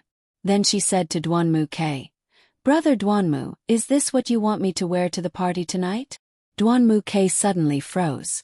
Then he rubbed his head and said to Yuexin apologetically, I'm sorry, Yuexin. I didn't think about the dress for the party, so I'm sorry. Hearing Duanmu-K apologize to Yuexin, I frowned. Yuexin sighed and put the dress back into the box. Then she looked at me and said to Duanmu-K, What's the meaning of this dress? Duanmu-K explained, I promised to buy it for you on your birthday last time, but I was too busy and forgot. I just happened to see it when I went out to work today, so I bought it. But I really didn't think about the dress for the party. I'm sorry. Hearing Duanmu-K apologize again, I wasn't happy. I stood next to Duanmu-K and held his arm. Looking at him, I said, You didn't do anything wrong. Why are you apologizing to her? Duanmu-K was just about to say something when Yuexin interrupted. She's right, you don't need to apologize to me. As long as it's something you buy for me, I'll like it. After she finished speaking, she took the gift box and walked out of the room. Watching Yuexin's figure disappear, Duanmu-K turned to me and asked, What's wrong with Yuexin? In the past, when I gave her presents, she was very happy. Why is she so cold today? I rolled my eyes at him. It must be because you bought me a dress and only bought her a dress. She doesn't think it's fair. He looked at me with a puzzled expression. What's unfair about her? You're my wife, and she's just my little sister. What's so unfair about it? I looked at him and sighed. Okay, don't think about it. Go and do your work. Mom and Dad are waiting. Duanmu-K kissed me and left. I lay on the bed, and Yuexin's cold face appeared in my mind. At this moment, someone knocked on the door. I sat up. Please come in. The door opened, and Yuexin came in. She was wearing the dress that Duanmu-K had given her. She stood in front of me and looked at me. Does it look good? I picked up the pillow next to me and held it against my belly. Why did you come here? Yuexin sat on the edge of my bed and put her hand on my belly. She looked at me and said, I warned you a long time ago not to let him fall in love with you. The more he loves you, the more I hate you.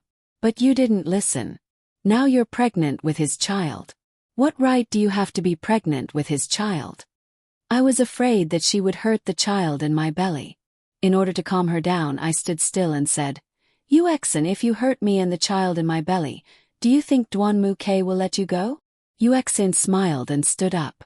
With her back to me, she said, Cold glaze, you'd better not touch my bottom line again. Don't wait until I can't control myself. I don't know what crazy things I'll do. At that time, not only you and your child, but even your parents will be affected.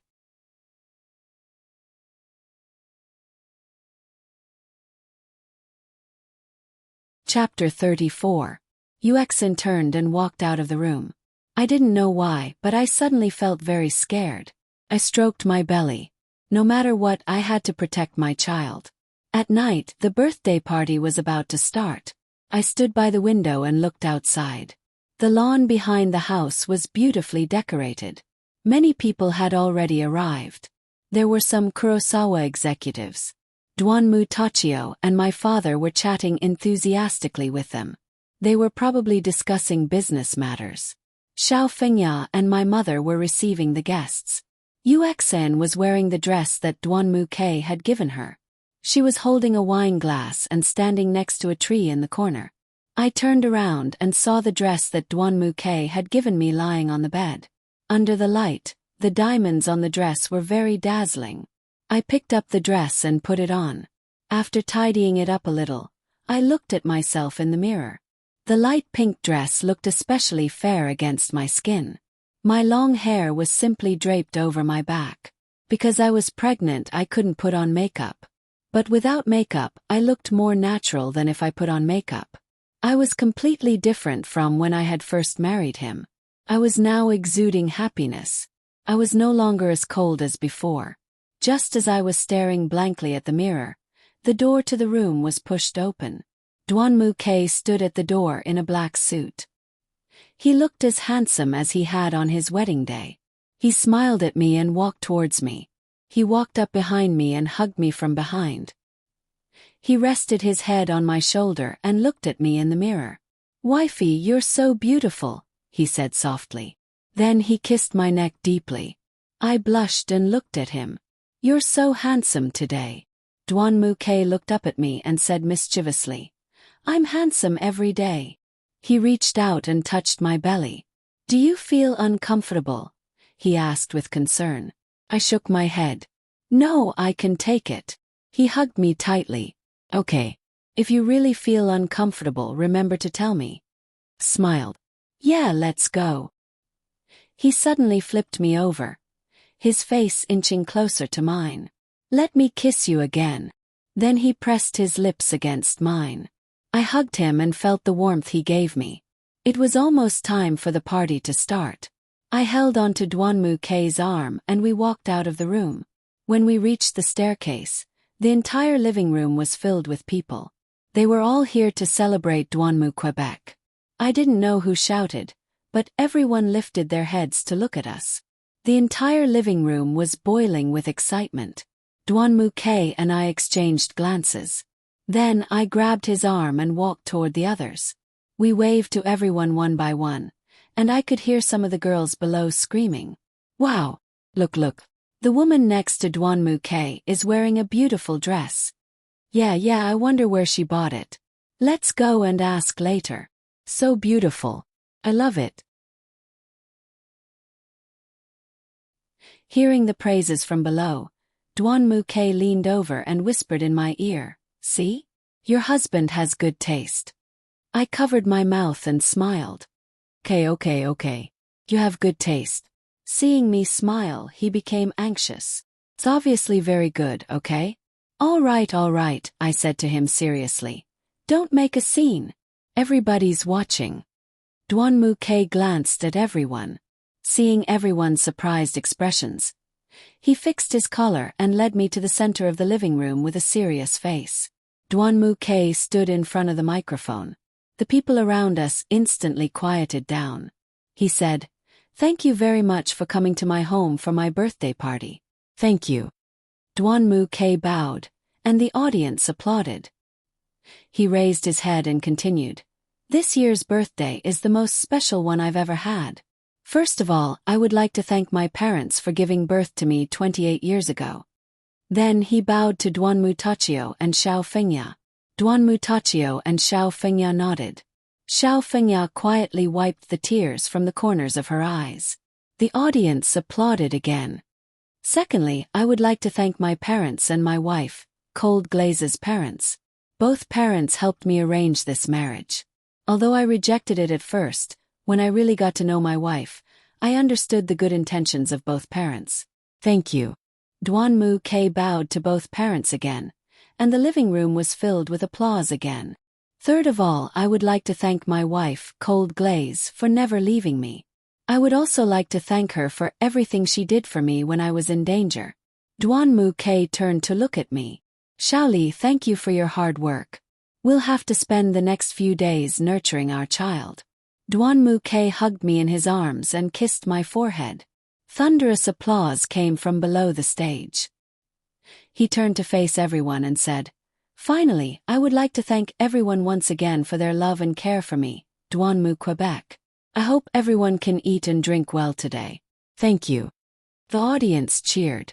Next, it was time for everyone to have fun. Because of my physical condition, I couldn't accompany Duan Mu Ke to toast everyone. He arranged for me to sit on the sofa in the corner of the living room. He kissed me and turned to leave, but I pulled him back. Duan Mu Ke turned and looked at me with a strange expression. "Wifey, what's wrong? How much are you going to drink today?" I looked at him with a smirk. This was a very meaningful question. I wanted to see how he would answer. Duan Mu Ke thought for a while, then laughed and said to me, "Wifey, just a little. I promise I won't drink too much." I stroked his hair and looked at him acting cute. "I'm just teasing you. Go play. Have fun." He nodded. "Okay, I got it. If you're tired, go upstairs early. Be careful." Then he waved his hand and went to find his brothers. Not long after Duan Mu Ke left, a few women gathered around me. They stared at me excitedly. I didn't know them, so I stared back. After a long time, a woman suddenly said to me, "Where did you buy that dress? So beautiful." I thought about it and realized it was one of the girls who had complimented my dress earlier. I smiled and said, "This dress is custom-made. It's impossible to buy it outside." Another girl was very disappointed. "Ah, so that's how it is. Sigh, I got excited for nothing. But I really like this dress." The girl next to her said, Yes, it's really beautiful." I looked at their expressions, but I felt like I couldn't get a word in edgewise. I just looked at them with a silly smile. While we were happily chatting, Yuexin walked over to us. She stood behind the girls and stared at me. She linked arms with us and said, "Do you think trash like you deserve to wear this dress?"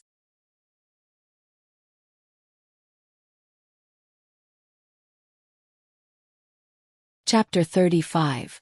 The girls turned around and saw that it was Yuexin, then turned back around. One of them held a glass of wine and said arrogantly, "I was wondering who it was. So it's Duan Mu Ke's adopted daughter." Yuexin stood there and glared at her. "You don't have the right to talk like that here."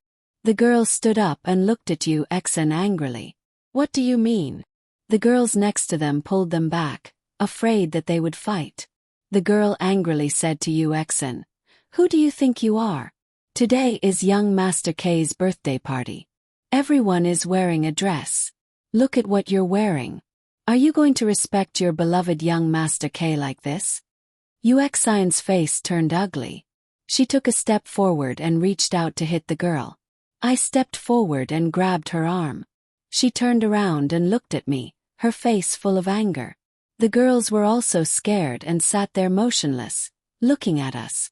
I glanced at the girl and gestured for her to stop talking. Then I turned to look at Yuexin. She flung my hand away and was about to leave when I pulled her arm.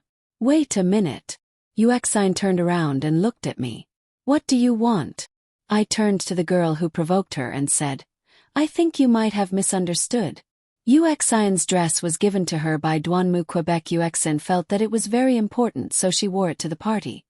The girls seemed to understand something and nodded in unison. I turned back to Yuexin and smiled at her. She glared at me and shook off my hand again.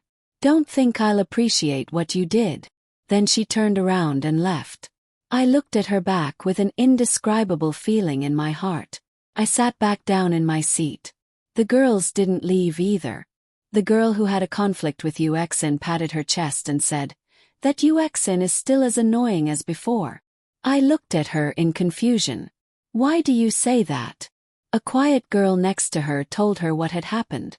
It turned out that Duanmuke and Uxin used to be classmates in the same high school as them. That school was an elite school in a city. According to Uxin's identity, she was not qualified to enter that school, but Duanmuke asked his parents to arrange for Uxin to go to school with him.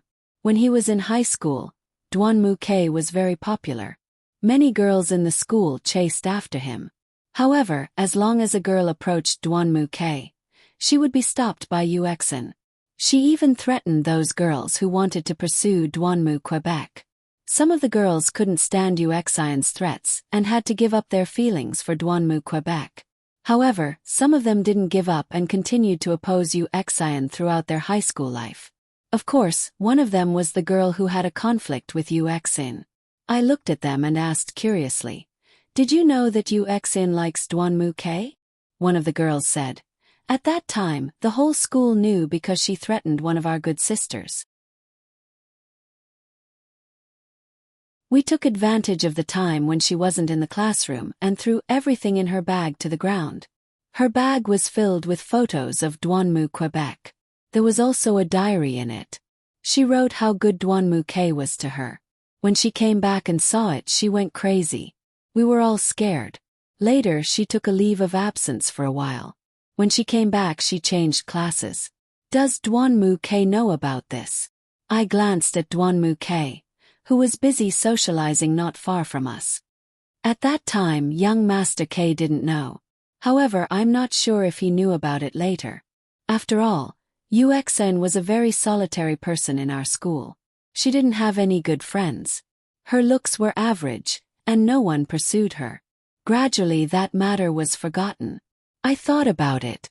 Uxin's solitary personality was related to her growth. She probably felt inferior from the beginning. The girls were still gossiping, and I couldn't interrupt them. I just sat there and listened to them, laughing and accompanying them. At this moment, Duanmuke walked towards us with a wine glass in his hand. He walked behind the girls and said with a smile, "Beautiful ladies, is it convenient for you to give me a chance to discuss some matters with my wife?" The girls nodded and left. Duanmuke sat across from me, leaning back in his chair with a tired face. My heart ached when I saw his tired face. I said softly, "You've worked hard." He looked at me and smiled. "It's not hard at all.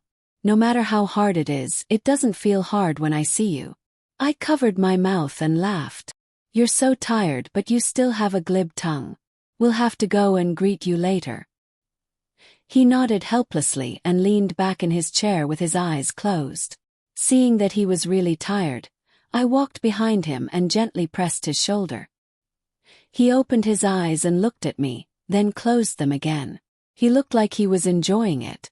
At this time, Duanmu Tachio brought an older man to stand in front of us. The man looked at me and pressed Duanmuke's shoulder. He smiled and said to Duanmu Tachio, "Li Xiong, look at how happy your son and daughter-in-law are. When I look at them, I think of you and Xiaoya. You two used to love each other so much." Hearing the man's words, I blushed and stopped what I was doing. Duanmuke opened his eyes and saw Duanmu Tachio and the man. He immediately stood up. "Hello, Uncle Zhang." The man nodded. "Xiaoke, you have a good wife. You should cherish her." Then Duanmu Tachio left with the man. Looking at their departing figures, I suspiciously asked Duanmuke, "Who was that man?" "That man is my father's business partner. They've been working together for a long time." I suddenly remembered the conversation I had with those people about Uxin. I curiously asked Duanmuke, "Did you and Uxin go to the same high school?" Duanmuke looked at me. How did you know?" I held his arm and whispered in his ear, "Did you know that Uxin liked you from that time?" Duanmuke suddenly lowered his head. He didn't say anything. I quietly looked at him. "Don't think too much. I'm not angry." Duanmuke hugged me in his arms and whispered, "I know. Her feelings for me are very special. I know it's the feeling of liking someone. She hasn't changed since high school. He looked at me and continued. But now my heart only has you. There's no room for anyone else. No matter how good she is to me, she's just a little sister. She'll never be the one I love. I stroked his face. How could I not understand your feelings for me? But do you know what Yuexin did to those girls to monopolize you?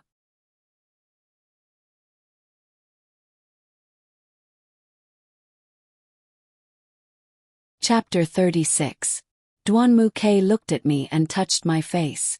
I know. They've all told me that although she's a little extreme, she has a kind heart. I'm sure of that. After hearing Duanmu-ke's words, I decided not to talk about it anymore. Today was his birthday, and I shouldn't make him unhappy. Besides, I didn't have enough evidence to prove that Yuexin was a threat to me. I hugged Duanmu-ke and leaned against his chest. Okay. Let's not talk about this anymore. Xiao Fengya walked toward us. We let go of her and stood there, embarrassed. We greeted Xiao Fengya. Xiao Fengya saw us and smiled. Oh, you're so sweet. You're so sweet. Duanmu-ke said awkwardly. Mom, don't make fun of us. Xiao Fengya said. I'm just teasing you. Don't take it seriously. Come with me. Your father wants to talk about a cooperation. She turned to look at me. Xiaoli, do you feel uncomfortable? Do you want to go upstairs and rest? Mom, I'm fine. You guys go ahead. I'm going out for a walk.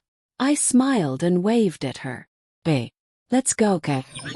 Then Xiao Fengya left with Duanmu Quebec. From a distance, I saw a few older people surrounding Duanmu Tachio and my father. It seemed that they really had something to talk about. I had been sitting there for a long time and thinking about Yuexin made me feel uncomfortable. So, I decided to take a walk in the garden.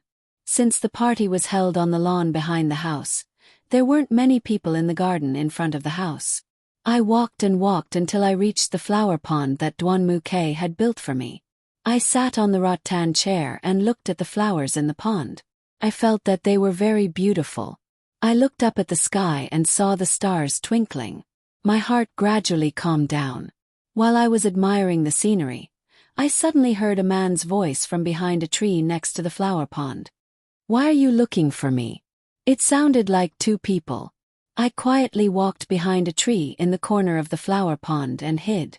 At this time I saw two figures standing not too far away. One was Han Hao and the other was Yuexin. The one who had just spoken was Han Hao.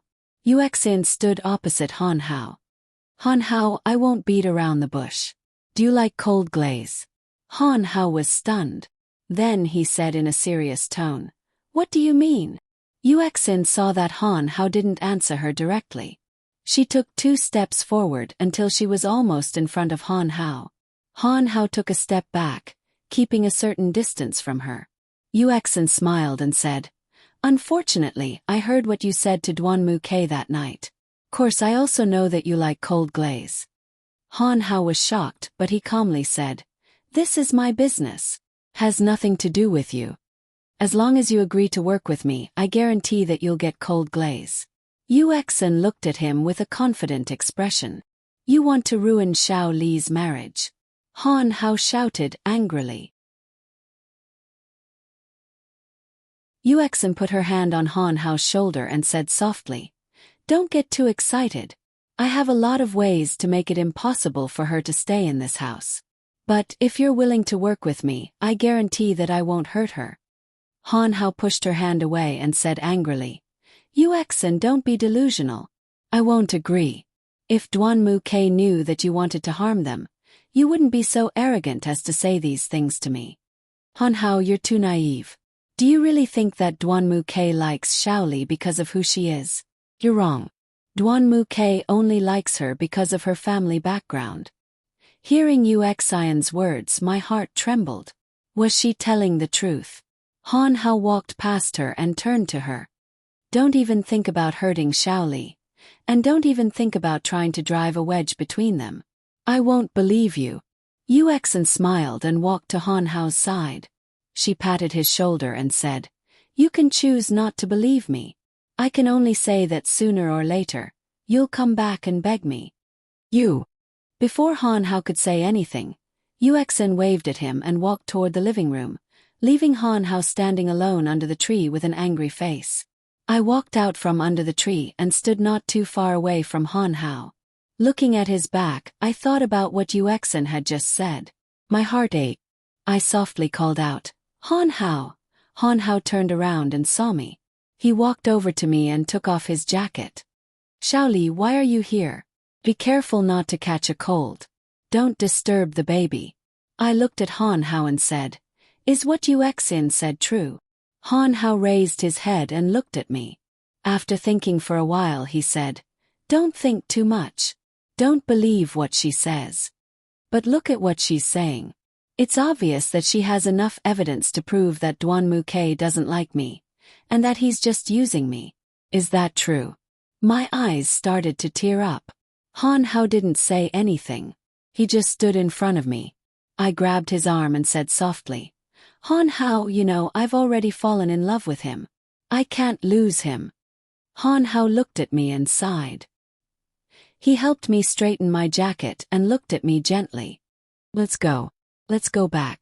I understood that pressing him wouldn't get any results. I nodded and walked side by side with Han Hao to the living room. When we reached the door, we saw Duan Muke running out with a panicked face. When he saw me with Han Hao, his face changed instantly. He walked in front of us and looked at the jacket I was wearing. He pulled me to him and took off Han Hao's jacket. He took off his own jacket and put it on me. Then, he threw the jacket to Han Hao and turned around to pull me into the room. Duan Muke didn't say a word when we entered the living room. He pulled me upstairs until we reached our room door. He opened the door and pulled me in. He closed the door behind him and stood in front of me. He didn't say a word, but I could see that his face was full of anger. I put the jacket on the bed. I sat on the edge of the bed and leaned against the pillow at the head of the bed. I felt exhausted both physically and mentally. Duan Muke stood in front of me and looked at me. Suddenly he pressed on my shoulder and shouted, You can't forget Han Hao, can you? You just have to find a chance to be with him, right? I was stunned by Duan Muke's question. What are you talking about? I met him when I was wandering around. I didn't tell him that I'd eavesdropped on the conversation between Yuexin and Han Hao. Duan Muke was a little unable to control his emotions. He forcefully pressed down on my shoulder and said to me, There are so many people you couldn't meet. Why did you meet him and even wear his jacket?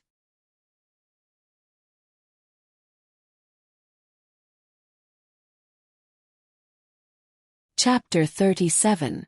When I saw that Duan Muke was throwing a tantrum at me, I was very angry.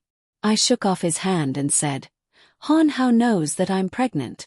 He was afraid that I would get cold, so he gave me a jacket. Why do you have to think that way? Are you drunk? Duan Muke came closer to me. He reached out and punched the headboard next to my head. Then he stared at me and said word by word, I won't. Mister. When I saw that Duan Muke didn't believe that there was a relationship between Han Hao and me, I was very anxious.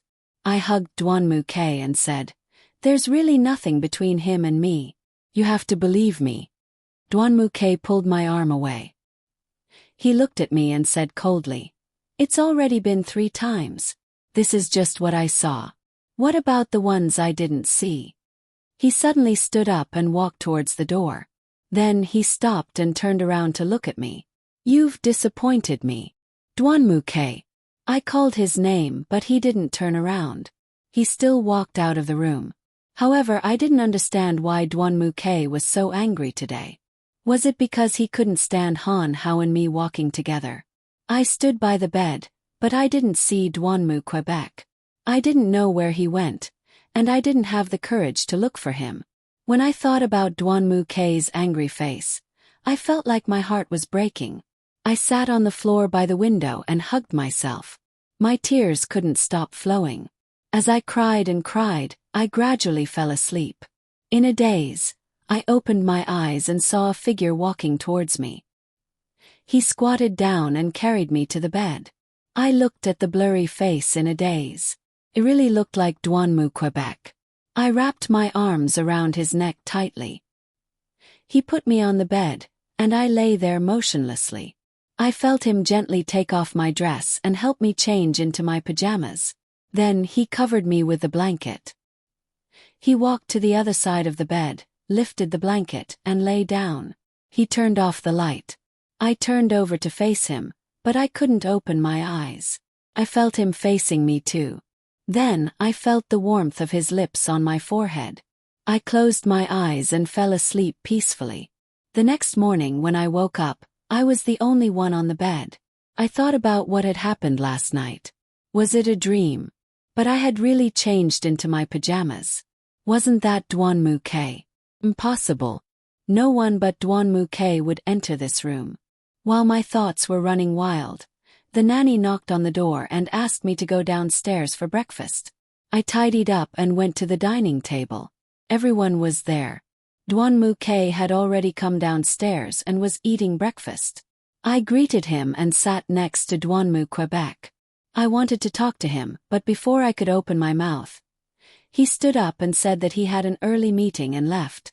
I lowered my head so that my parents wouldn't see my red eyes. After I finished my breakfast absent-mindedly, I found an excuse and ran to the side of the rose pool. Looking at the pool full of roses, I thought about what Duanmu K had said to me here that day, and his angry and cold words last night. My tears flowed uncontrollably.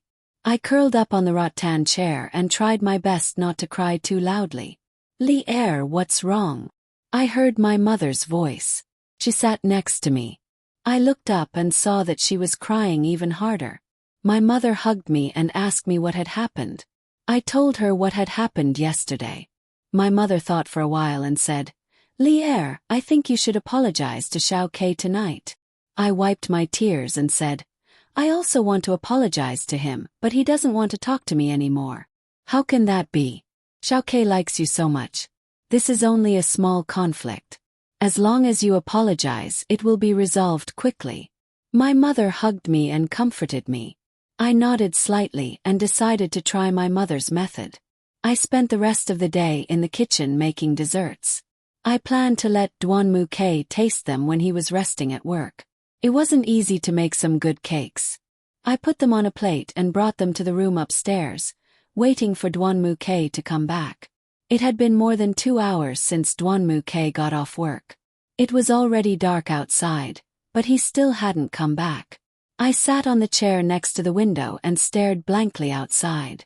I still didn't see that familiar figure. I didn't know how long I had waited, but I was too tired. I lay on the round table and fell asleep. In my daze, I felt someone carry me to the bed, but I couldn't see his face clearly.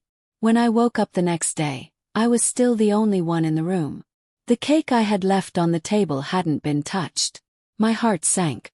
When I went downstairs to find Duanmu K, the nanny said he had already gone out to work. In this way, for 4 or 5 days, Duanmu K left early and returned late. I couldn't see him at all. Several times I fell asleep while waiting for him. When I woke up, I was already in bed. It seemed he really was avoiding me.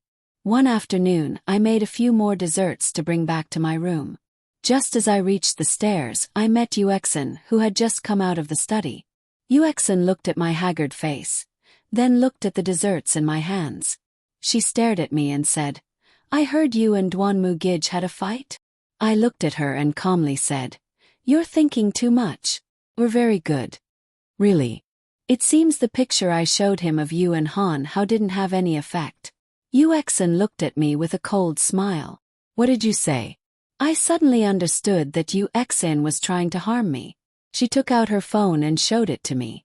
On her phone was a picture of Han Hao hugging me. I remembered this was the picture of Han Hao hugging me on the second day of my wedding. I looked up at Yuexin. "You want to ask me where I got this picture, right? Our house's surveillance camera is very easy to intercept." Then she put the phone away. "What do you mean?" I looked at Yuexin. I should have been on guard against her, but I was careless. I warned you a long time ago, you and Dwanmu Gij aren't suitable. If you want to stay by his side and not leave, I can only use other means. Course, this is just the beginning. Yuexin smiled, then turned around and walked towards the door. Although I didn't know what she said when she sent the picture to Dwanmu K. He was so angry right now. Yuexin must have said a lot of nonsense.